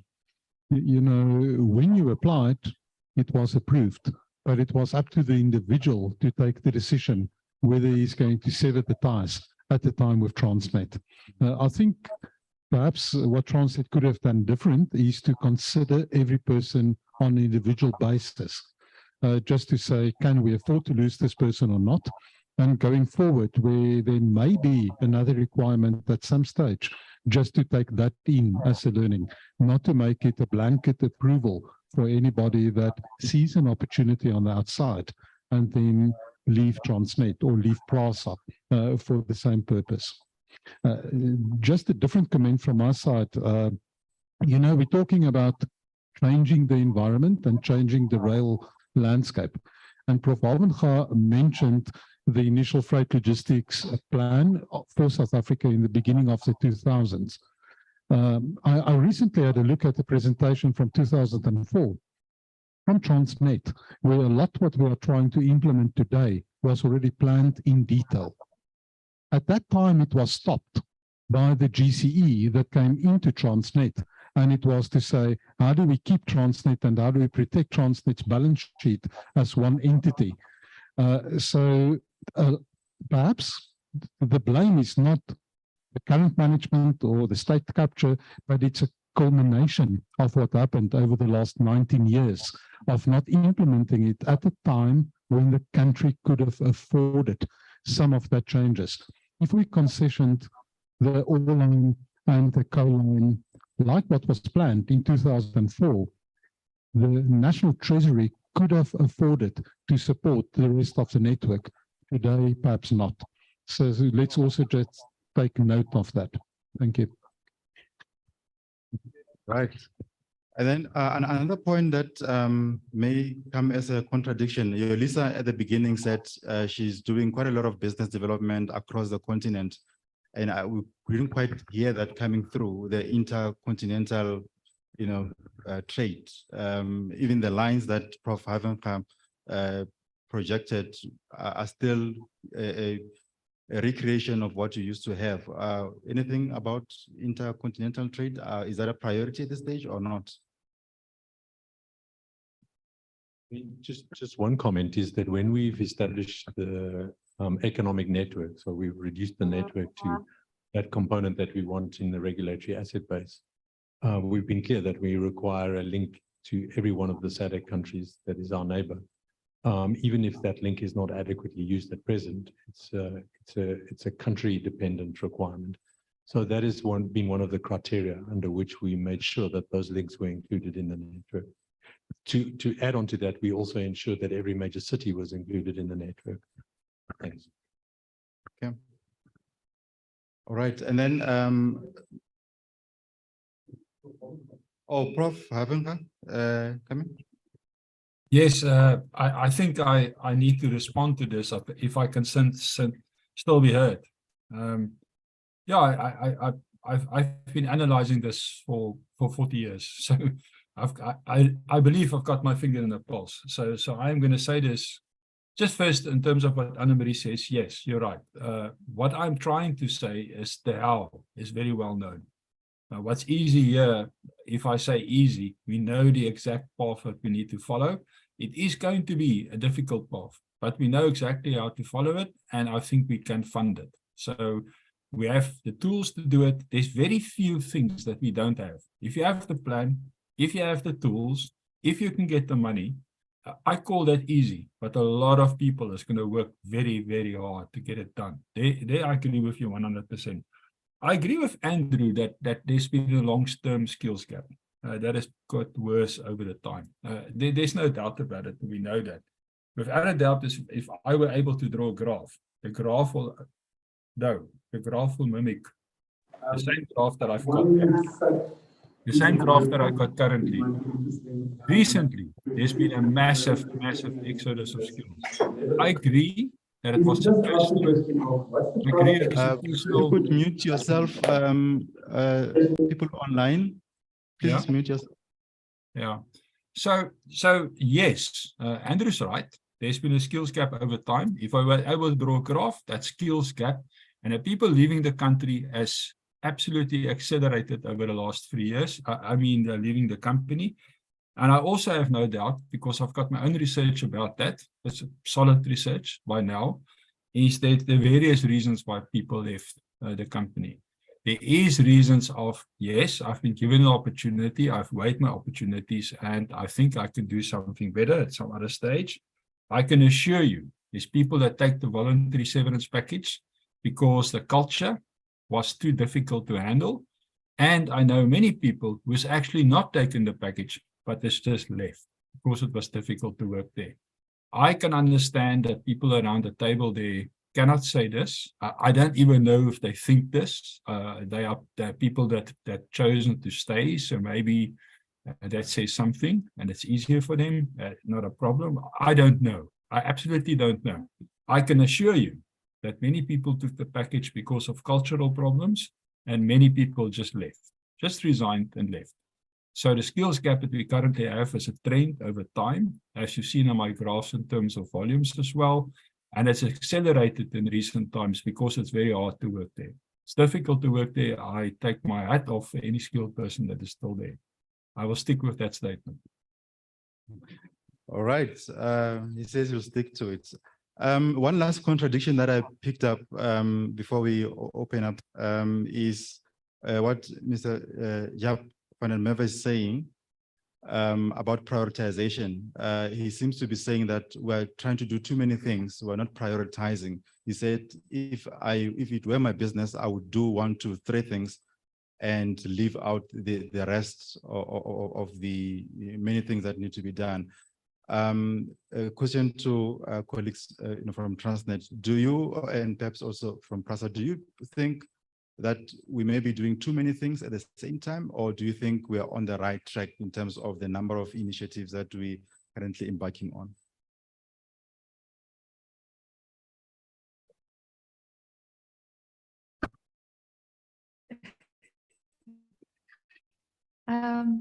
I have quite a strong view on this that I'll be trying to do, especially to many corridors. However, you are bound by what your shareholder wants, the parliament wants, the board wants, etc. But I do think that we will have to stay, we have to prioritize. If we look at our walling, for instance, we have to prioritize which ones are the most vulnerable. And going forward, we would also maybe look at which hotspots are vulnerable. But in the end, you would have to go everywhere because crime moves if you move some or close the gap. But yes, I do think we're trying to do too many things and try and be everything to everybody. You need to prioritize. Okay. From Transnet? Look, I think the prioritization that Jaap raises is a little close to where we are going, in that the policy environment has shifted Transnet from where it is for very specific reasons, and that is that we're struggling to serve certain markets. And part of that is because over the years, Transnet was a monopoly operator and in a sense forced to deliver to everybody. There was no other opportunity to run a train, provide a rail service. So what the policy does is it actually allows us the opportunity to focus. And if you look in other parts of the world where this process has already occurred over a 10 or 20-year period, you've seen that the smaller customers with more unique requirements, we were in Germany, for example, a lot of private train operators serve the auto OEM market. And the reason for that is that auto OEM exports require those vehicles to be in pristine condition, moved on a very tight schedule. They have to meet the needs of a ship that's scheduled to dock at a particular point in time. It was very difficult for Deutsche Bahn to serve those needs. So the policy is shifting our prioritization just in its course. And it has to change the way in which Transnet personnel think about which customers they serve, etc. So it leads us, I think, to doing what Jaap has has said, is what are the areas of strength and leverage that Transnet has? One of those, and I mean, Dave, who's sitting at the back here, is one of the architects of that, is our heavy haul operations. It's very difficult for somebody to come in and operate that kind of train on our system. We have the longest trains in the world. We continue to operate them. So for us to compete with a new operator in that space is going to take a long time. Maybe we should stick to those areas of the business. The points that he raises around security, look, I can only agree, and we can talk to security later. Security is really a substantial challenge for Transnet, as it is for PRASA. I'm actually quite amazed how well you've done, if I can just say. I don't think we can show quite the same curve of reduction in incidents, but we do believe that we've got the number of incidents to plateau out. What we've got to now do is get them to reduce. Maybe an additional element around prioritization is that shifting to an economic network, so a network that is reduced in size, is again a prioritization tactic. It's actually saying we can't serve this whole country with the network that was created largely in the interwar years, actually. We need to get to a network that serves the economy that we now have in place. So I think those would be my comments around, how we've been served to prioritize. Could we do more? Yes, but remember, we're also a state-owned company, so there's a lot of pressure on us to deliver a lot of mandates. Thanks. Right. Okay, we'll open up now. How I want to do this is categorize the inputs so that it really counts and the voice of the different stakeholders is heard. So I've looked at the names of people here and online that Harry has sent, and it appears we've got multiple stakeholders. We've got suppliers, we've got customers, we've got funders, we've got NGOs and other groupings, right? So I will call for inputs, inputs from those segments, and then we move on to another segment and so forth. Right now, I want to start with the customers, Transnet customers, perhaps also PRASA customers. What is it that you want to say to them? What is it that they're not hearing that you want them to hear as a customer? By show of hands in the room. Okay, there will be one here. And then online, do we have customers, PRASA customers, Transnet customers? Are there raised hands? Just help me. Okay, let's start here in the room. Thank you. It's Mitchell Brook here from the Citrus Growers Association. I'm probably going to go home with those massive migraine later this afternoon. There's a lot to digest today, to be honest with you. Most of the migraine is going to come from the fact that I'm feeling rather uncomfortable, to be honest with you. I'm also not in the position to feel very comfortable with the progress that Transnet's going to make in the short term to meet our industry's demand. And I'll tell you why, because there's a massive conundrum that we're sitting with here at the moment. We, as an industry, our growth rate is so severe, and I've recently done a study in terms of the impact of our growth rate in terms of just one thing, one segment which we've analyzed is transportation. We have such a demand coming into our system at the moment that our road transportation network is not going to keep up with that demand. My analysis shows we need to run 20 reefer trains from the northern provinces down to Durban within 2 years, otherwise our growers are not going to access markets. The current capability of the network is not going to meet that demand in the short term from what I'm listening here, simply not going to meet it. That means our growers are going to be unsustainable. Our growers are not going to be able to access markets. We have to access the rail network because the road network will take it. The conundrum I'm talking about, the severity of the theft on the cable networks. I've driven these networks around the country to go and have a look firsthand. They're in terrible state. The Durban-Joburg line is only operating on one side. Okay, they've tried to rehabilitate it. Most of the one corridor is completely without. Okay, bring it to what, 1 minute, yeah? Thank you. So I'm sitting here and I don't have an answer in terms of going back to our growers to say, I feel comfortable we can get onto the network. I cannot get a commercial operator to invest hundreds of millions of rands into equipment to align to our industry until the network gets itself in a position to provide a stable operation. So maybe not so much a question, but I'm sitting here really, very frustrated. I don't have an answer for our growers. And I think that's maybe where I need to leave it. Thank you. Okay, sentiment, and then there was another hand in the room from, okay. Let's say who you are. Thank you very much. My name is Pindile Sibanyoni. I'm a managing director at Masters Academy.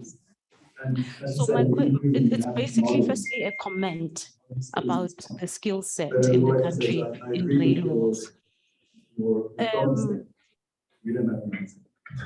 The problem that is currently contributing to a lot of the colleagues online, This is kind of the session. All right, go ahead, ma'am. Yes. So my comment is basically about the skill set and the alignment thereof. And my question firstly would be, I want to find out from Russell, who was represented by the lady, as to, in terms of your accounts, where you separated the rail network and the operations.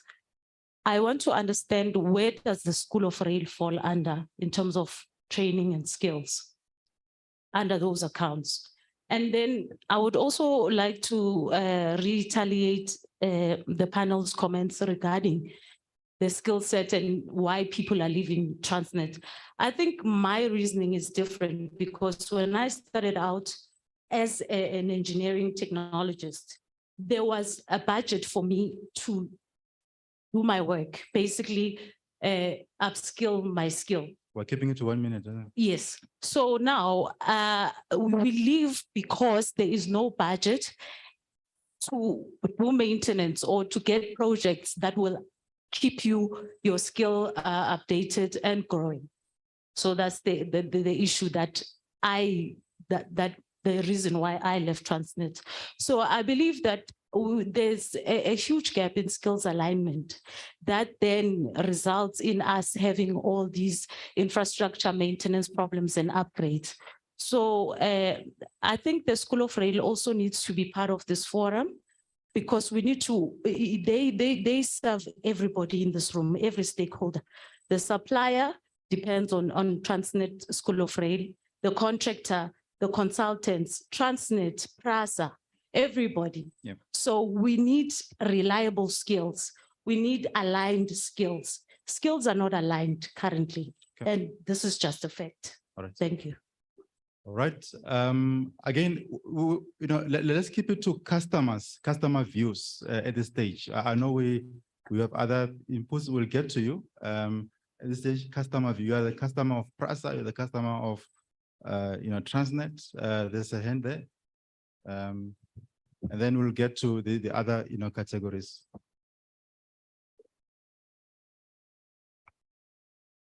Yeah. Introduce yourself, and then.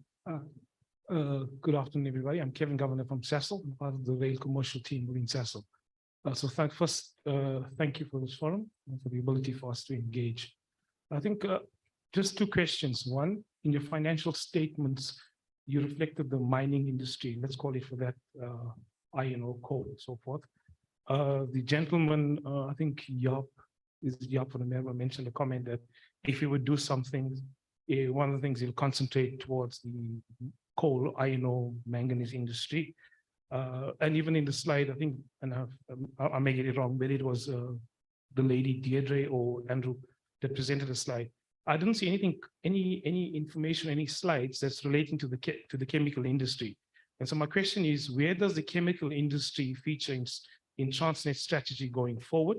Understanding that the chemical industry, and especially if you understand where Cecil comes from, we supply an international market providing specialized chemicals, and this significantly our inability to export our products to the international market significantly impacts on our competitiveness and SA Inc. as a whole. So that's the first question, if the colleagues in Transnet can comment on that. And maybe Deirdre talked about an engagement plan with the stakeholders, understanding it's 6 weeks to go 1st November. Can you maybe share a possible engagement timetable with the industry and how you plan to do this? simply because we would also want to comment and give feedback into it. And I'm just thinking within 6 weeks to go, it could be a pretty tight schedule. Thanks. Okay, we'll take one last customer or potential customer. Okay, there's a hand, Michael Pretorius, online. Just unmute and what?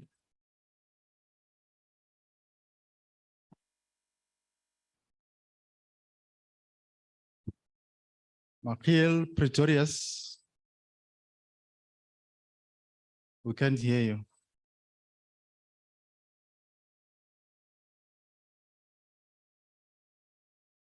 Okay, let's take responses, panel members. There was a sense of frustration, as we've heard, Citrus Growers Association, and the others as well. I won't repeat.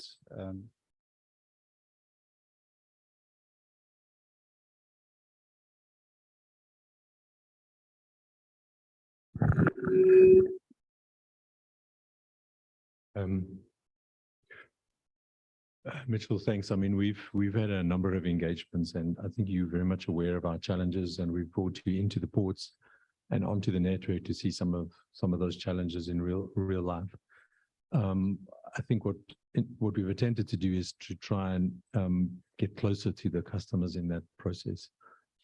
On the security side, I mean, the biggest, clearest initiative, and this isn't the topic of the day, you know, Deirdre and I were tasked to talk about rail reform. So let's just be clear about what our task was. You know, that was our task. That's our role and responsibility in the organization. It has a big impact on the organization. So some of the questions are pertinent or not. But, you know, in respect of the security of the network, I'm not best placed to talk about it. And you probably need to get someone like Maurice Bennett, who heads up security in TFR, to give you a much clearer articulation than I can. However, one of the key strategic initiatives is to move from what we call static security, which is essentially hiring security guards to protect particular pieces of equipment and assets on the basis that they are positioned around the network with certain responsibility of contacting people if there should be any kind of incident. That's the traditional approach, and that Transnet is used for a long time. And if I'm fair, we spend a lot of money on static security across our system. What we have shifted towards is outcomes-based security contracts. We've initiated those on the heavy haul lines to start, which is, again, I guess, a prioritization approach. We know that the hotspots are more within the urban areas or closer to the urban areas, or also in areas where people who steal cable, because it's also syndicated crime, are able to easily access with a vehicle. Those are the areas that are targeted most. The transition from static to these outcomes-based securities has been challenging on the basis that someone loses a contract. So towards the end of the contract, their willingness to really push hard is limited. And then the outcomes-based security contractors that come into the system have to also start to understand how they're going to manage this complex network. They've never done this before. They've put forward bids around including all elements of security, such as intelligence, trying to get greater prosecutions, focusing on hotspots, using technology, etc. So they've got to get all of that in place. So we're hopeful that that impact will be significant, and we can come back and show the same sort of curve that PRASA shows. We do a similar process that PRASA does, which we call target hardening, where we find certain types of security measures, fencing, etc., are not sufficient to deter criminals, and so we have to therefore go for higher end type equipment. We have to protect signal boxes, electrical installations, etc. So that is all ongoing, but this is a tough. You know, I think what I learned from Job's assessment there is that this is sort of like it's on a high growth trajectory, this level of security that is very difficult to push against. You know, we have a network of, when we wish to reduce it to the 10,000 kilometer range, but we have a network of almost double that we have to secure. I don't have statistics that can say, yes, this will improve dramatically, and this is the evidence that I have. That's why I say you need to talk to others. Bindi raised the issue of skills and using other providers. I don't actually honestly know, and Deirdre was going to try and, okay, she'll respond to the question on the School of Rail, but we need to bring other providers in. I think what is clear is this whole industry is opening up.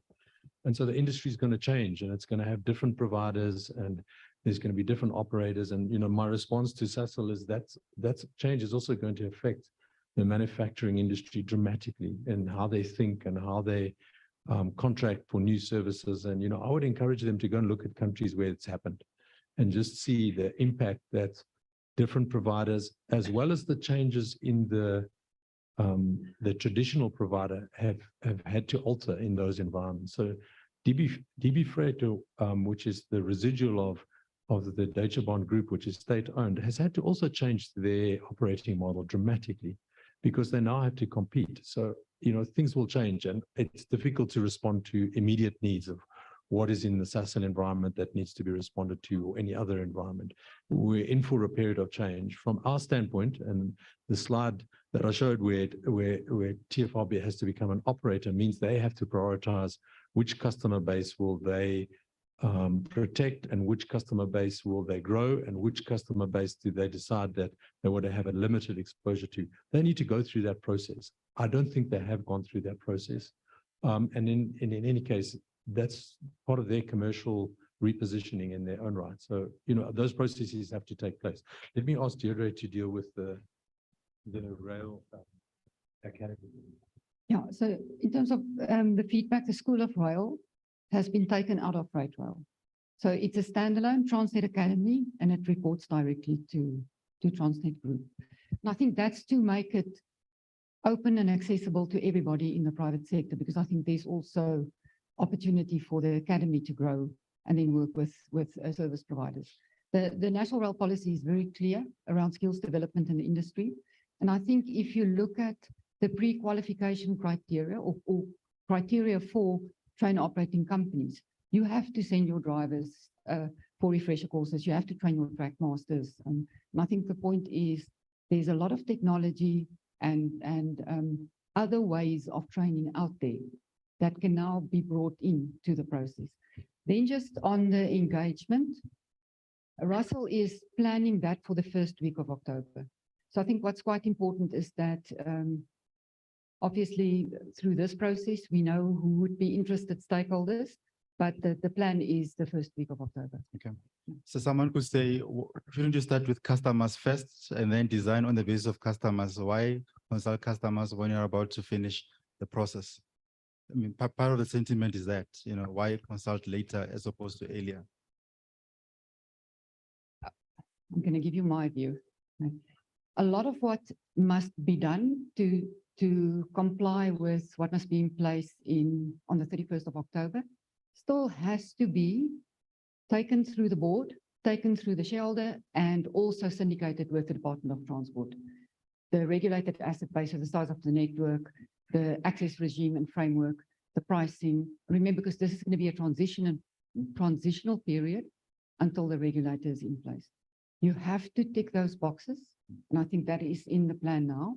Yeah. And then otherwise you're going to go there and say, this is what it could look like, rather than we've got a firm view of what we're going to execute. Yeah. And then part of the sentiment on training is, you know, what is the current productivity of Transnet staff, if you were to put a number to it? Because it appears you want to solve the problem of low productivity by bringing in more, as opposed to, you know, making sure that what you have is productive through, you know, insider training. Would you say there's a problem with productivity at this stage, or it is at a level that you are satisfied with? No, I'm not in a position to answer. Maybe let Joop answer, okay. But I think just to comment, and Andrew has said it, the type of skills that we're going to need going forward is scarce and is currently being defined. We know that on the network side, in terms of network maintenance, we've lost a lot of skills, the track masters, etc. Those are the people on the ground You know, I worked for someone who said, you know the railway in your back. If you can feel it in your back, you know the railway. So the people who know the routes that they work, the lines that they work in their back, we've lost those skills. So there is critical skills at a tactical operational level and management supervisory level where we know there's a skills gap, and that will be addressed through this process. As part of setting up the IM, it does give you the benefit of where your blind spots are. Okay. We're running out of time. If you could just be. Yeah, so I lectured the BSc Rail Operations Management, third of the credits for 7 years at the School of Rail. And my first question every day when the group came in was, hands up, who has ever driven a train? Because there's only one person in the organization that can create the train kilometer, and it's the train driver. Everybody else is in the support infrastructure. So my second question was, if you're not able in your job description to link your day job to moving 1 ton, 1 kilometer, then you should leave. You're redundant. And if you can, then you have tenure. So we must never underestimate this productivity question ends up in 10 kilometers moved. The UN only measures 10 kilometers. And if we cannot link ourselves to that, we are not necessarily an organization. So it's very dangerous to say so many people per million train kilometers or so many people per kilometer of network. Very dangerous. You must be able to link yourself to the train 10 kilometers delivered. Thank you. All right, now we move on to suppliers. We have a first question from online participants, and it as text from Warwick Lord. It says, it's for Andrew, Dr. Andrew Shaw. How does the current NETCO RFP process currently underway fit in with what has been presented today, and the fact that it is currently underway before the network manager is in place? Did you get that? All right. And then we'll take another question or input from a supplier, potential supplier. Sumail.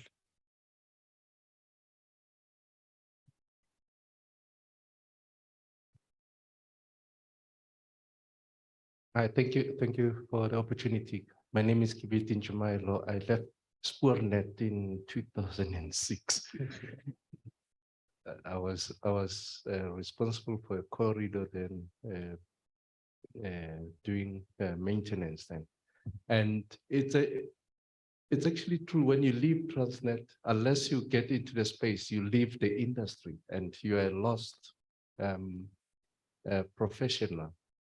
And years later, I'm coming back to find what are the opportunities that are available for people like myself who run management and consulting services. And what intrigued me is matching the infrastructure manager's duties to providing, I had the word standard. And that means we are not yet to the right standard that we require to get to. We are available to assist. There's a lot of us that are sitting outside, and please open up the opportunities for us to assist. It's saddened us to see how the infrastructure is dilapidating out there.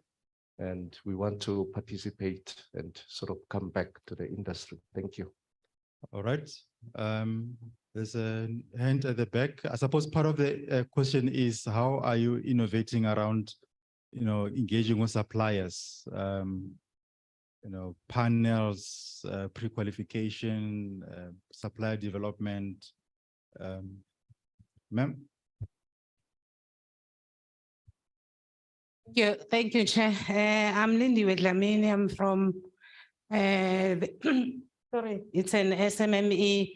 We deal with social facilitation and also staff wellness. I just want to put my head quickly on my psychology. We deal with theft, we deal with kleptomania, obsessive behavior to steal, we deal with explosive disorder. And there's a difference.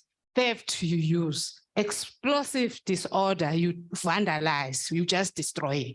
I just want to paint the picture where we are, because it's like you're eating and then you eat the utensil, we're going to eat a hand now, which is very antisocial behavior, where we come in as people in social development.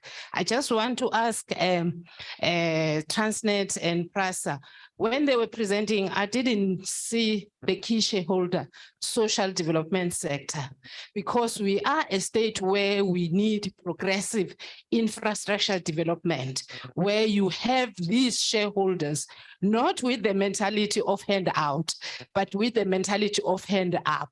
Because where rail is coming, people plug in and other development come up, and we'll be able to sift out the theft, the vandalism. And if we don't address this, we'll move around the circles like a hamster. Where is social development in the vision, design, implementation? Thank you. All right, we'll stick to those. Quick response. Who wants to start? All right. I think it raises an important question, or is an important question, because if you work in communities, you really need their support. Some of the programs that we're running, I think that is really helping a lot is cooperatives. We've got cooperatives. We had it a few years ago, and we had a problem that it was not allowed in the legislation in PFMA and triple PFA. This is now basically been sorted out. So we do cleaning of stations. We now also going to do horticulture services as well as maintenance services. And the benefits of those are significant. Those stations are always spotlessly clean. And we found that with destruction, those stations suffered the least of the destruction. I think what's important, though, is that when you hand up, it must be actually a sustainable type of job. Giving it through 30% of your infrastructure project is actually a very short-term opportunity. And for me, those cooperatives is a much better option how to do it.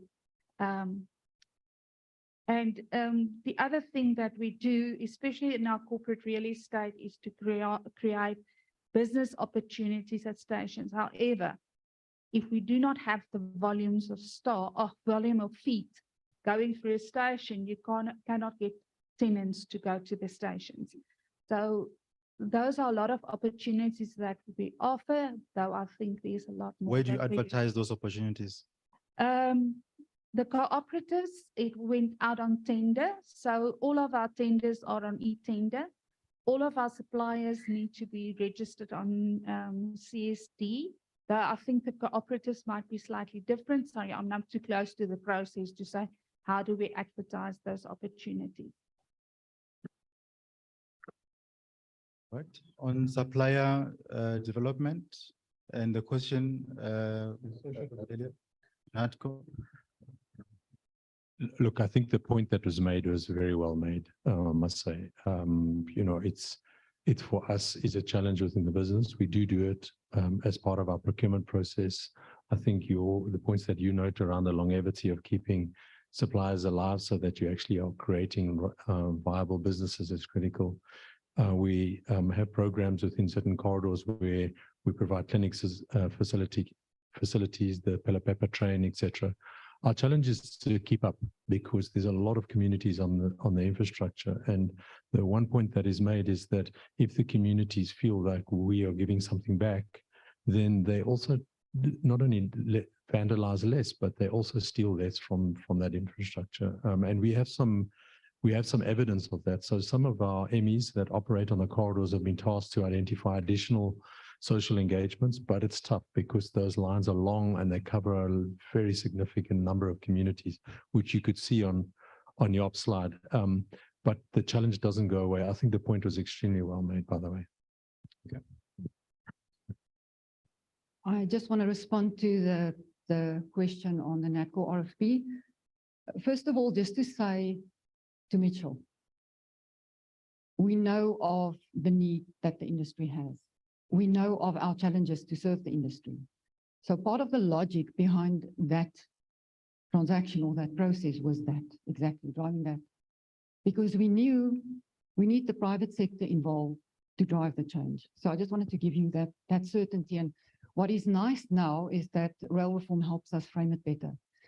On the NATCO, the container corridor RFP, in the request for qualification document, we specifically noted, remember this was November, October last year, we specifically noted the national rail policy and that the implementation of the policy might have an impact on the transaction structure. It's an integrated operating lease.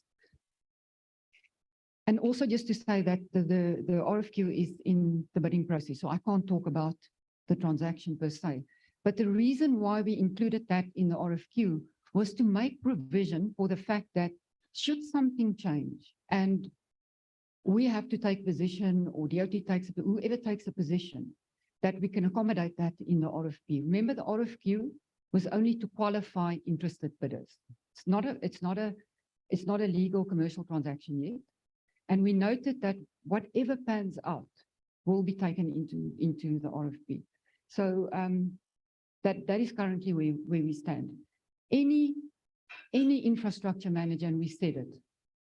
So if there's a operating lease awarded for the container corridor, and infrastructure is part of it, that infrastructure manager must comply with the national rail policy to the full extent, just like PRAS and Transnet has to comply. You've got to issue a network statement, network planning, access regime, apply for your prices, allow access into your network. So no one is exempt from that, because you might have an operating lease with Transnet pre the final act being promulgated.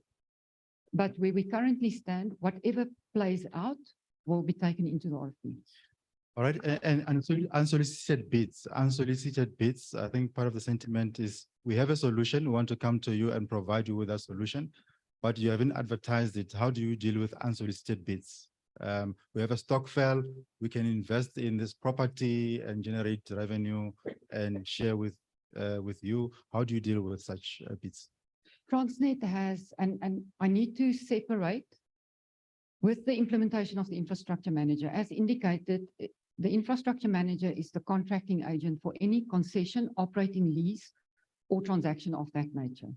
So if it's related to that, it will fall into the process that the infrastructure manager will run, and that is clearly articulated in the policy document, and I think partially also in the ERT bill.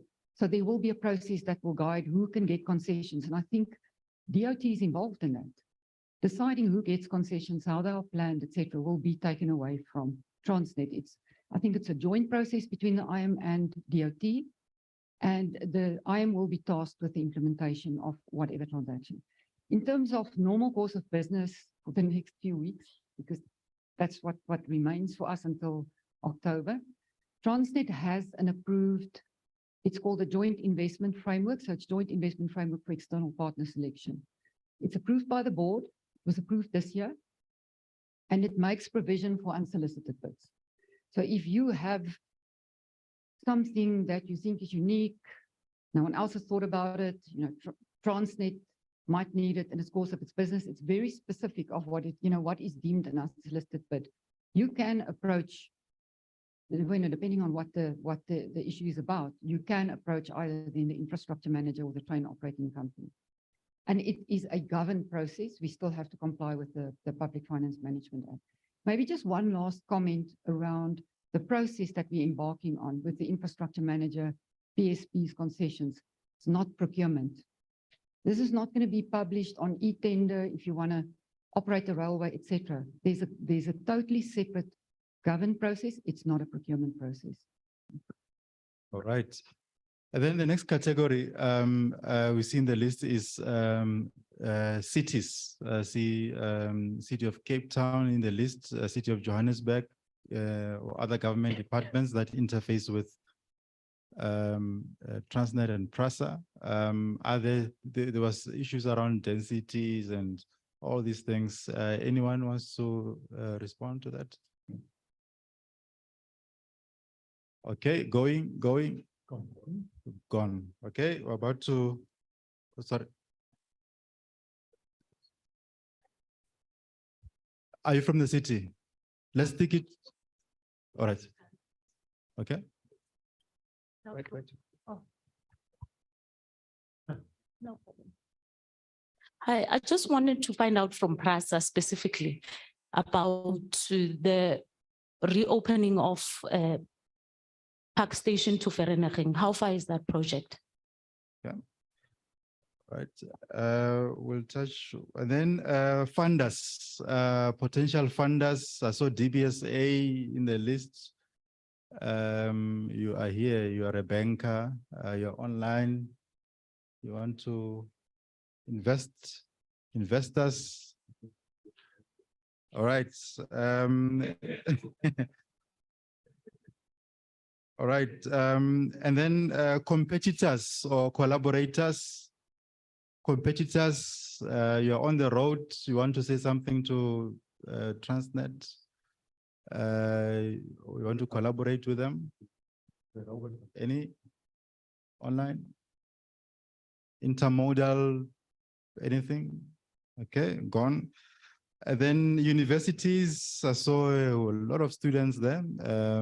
Universities, research institutions. Okay, there's one here.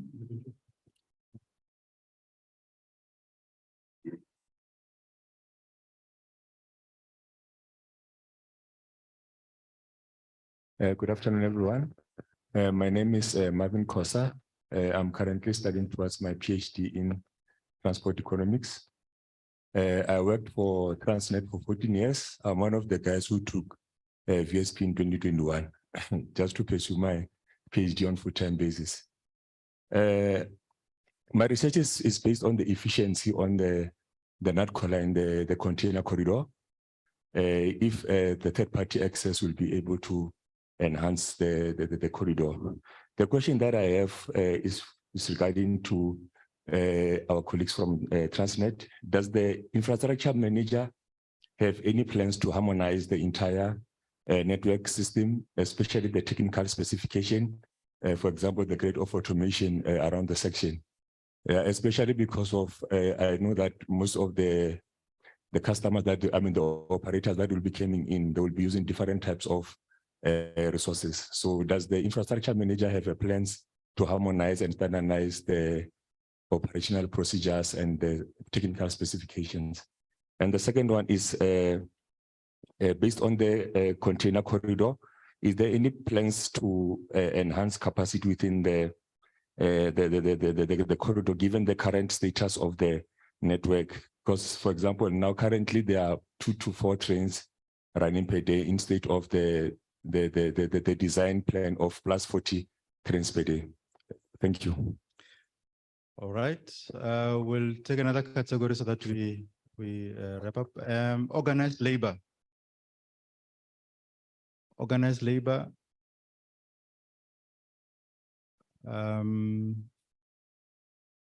Okay, no one. Okay, that's fine. And then NGOs.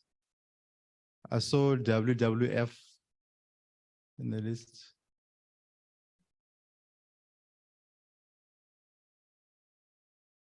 Okay.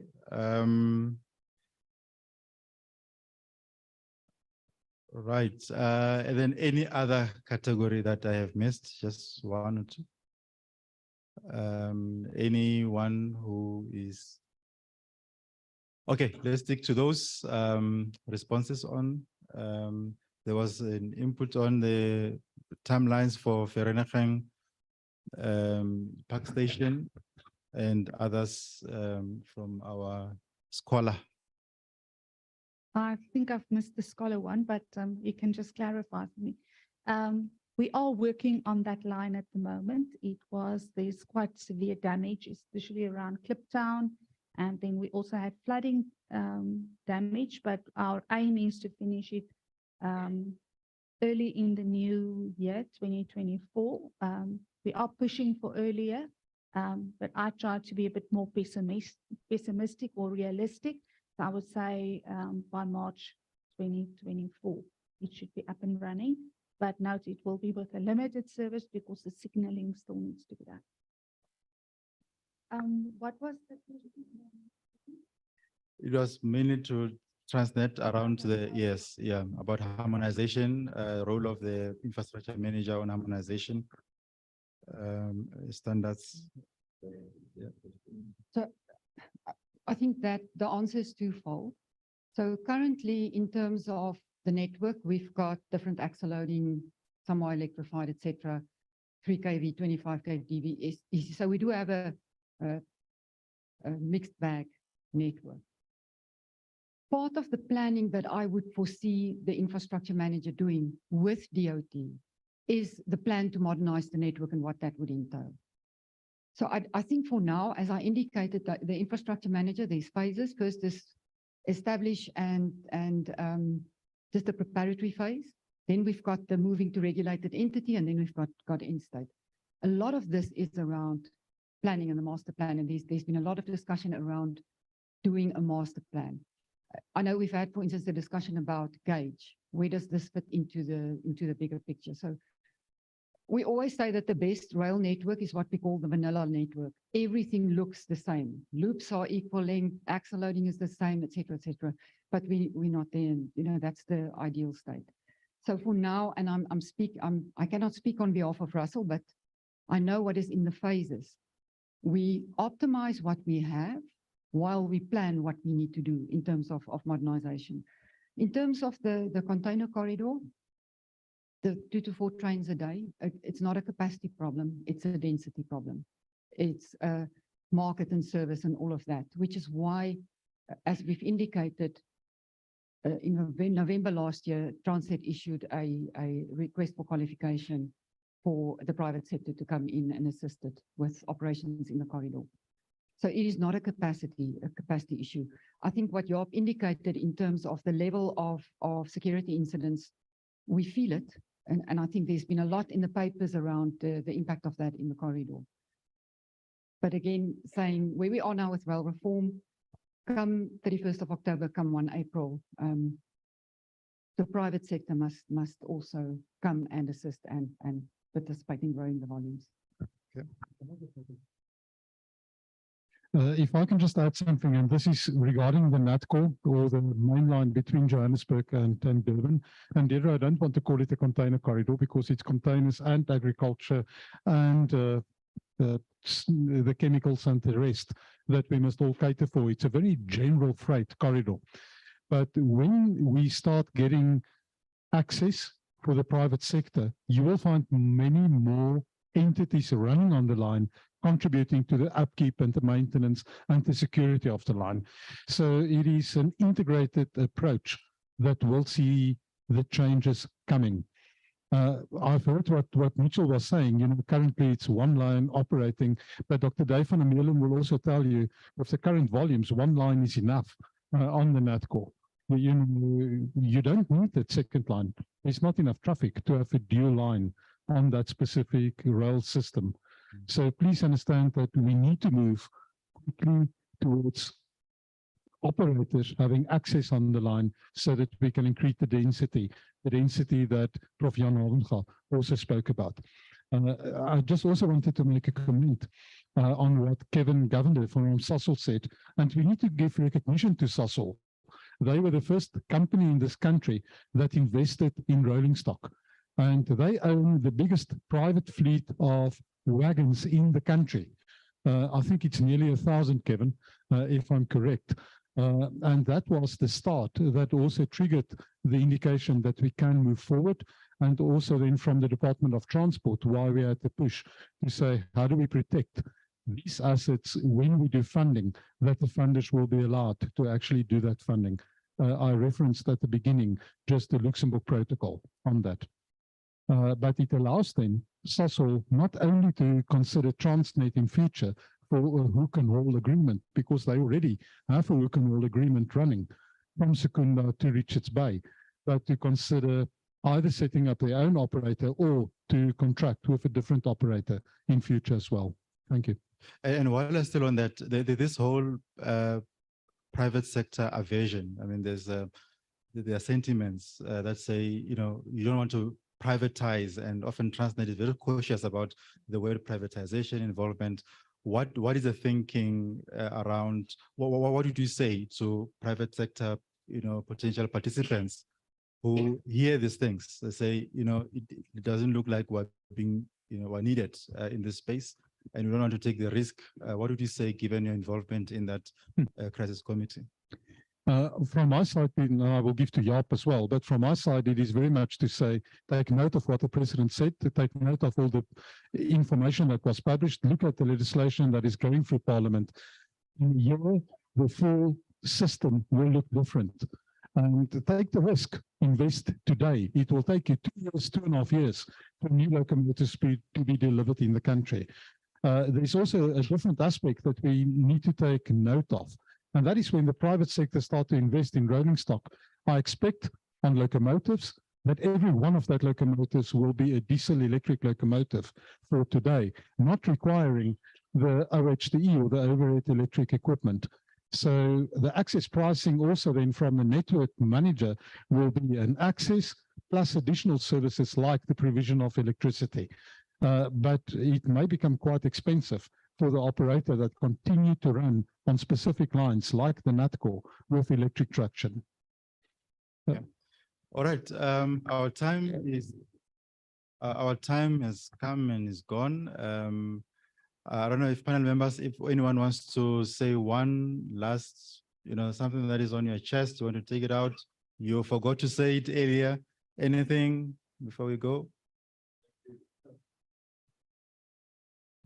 I think, you know, it was first Winston Churchill and then Bill Clinton says, why waste a good crisis? Isn't it incredible that we don't have a national challenge committee? We have a national crisis committee, which means we acknowledging to ourselves this problem is urgent and we need to do something useful about it. So unfortunately, we will have to stratify the interventions. So when I say, Kevin, let's focus on those 2 trains, then we solve the problem at Saldanha. It's out of our life. It brings the income statement in better order than it was 2 trains ago. And we really have to have that temerity, that wherewithal, that ability to while we battle this hill, we take this valley and get it out of our lives. That also will create space for proper reform to execute. Currently the fiscus is under pressure. Transnet is under pressure. Private sector is looking and saying, where do I start? How do I get my teeth into this beach ball? And we can do 2 or 3 small things that will alleviate the instant pressure. And we can bank that, and nothing succeeds like a good success. And that's so. And if you think from an economic point of view, you sell the iron ore at $25 a ton at the mine, you sell it at $100 a ton at the port. Only thing that happened, it moved. And didn't cost $80 to move it. So that is good for everybody. And I think senior institutions like yourself, you know, you have a network problem. You play in many sectors, many commodities. But if we get the coal problem out of the way, it's also good, even for Sasol's own business on the coal line. Thank you.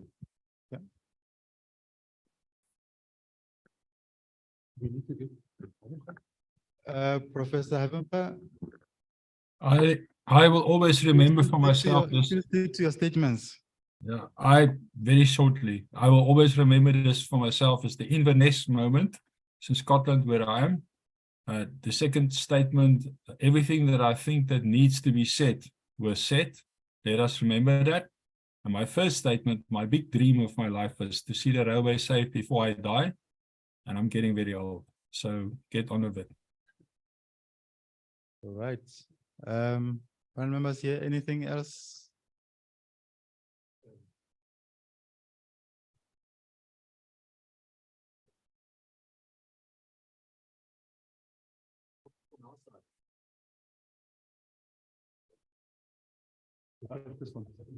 From our perspective, I think what we tried to demonstrate this morning is that as Transnet, we're very committed to this journey. So we're committed to that journey because it's mandated by the policy department and by the president, and he's made that very clear. And the NLCC has made that clear.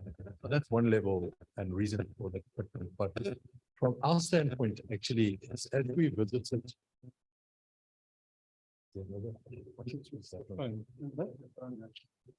From our standpoint, one of the reasons why this change actually is beneficial is that it helps us deal with this problem that Transnet is expected to solve everybody's logistics problem. And it's important that people understand that transition, and it's starting to come through, is that actually you can go elsewhere if you need to move a product. And that's important for customers in South Africa. So that's the first thing. The second, and that makes life easier for Transnet to prioritize and identify where it wants to play in the market, etc. But the second thing that's very important that comes out of some of the other country experience is that the more they were able to draw in these players onto the network, the more funding they had to fix the infrastructure.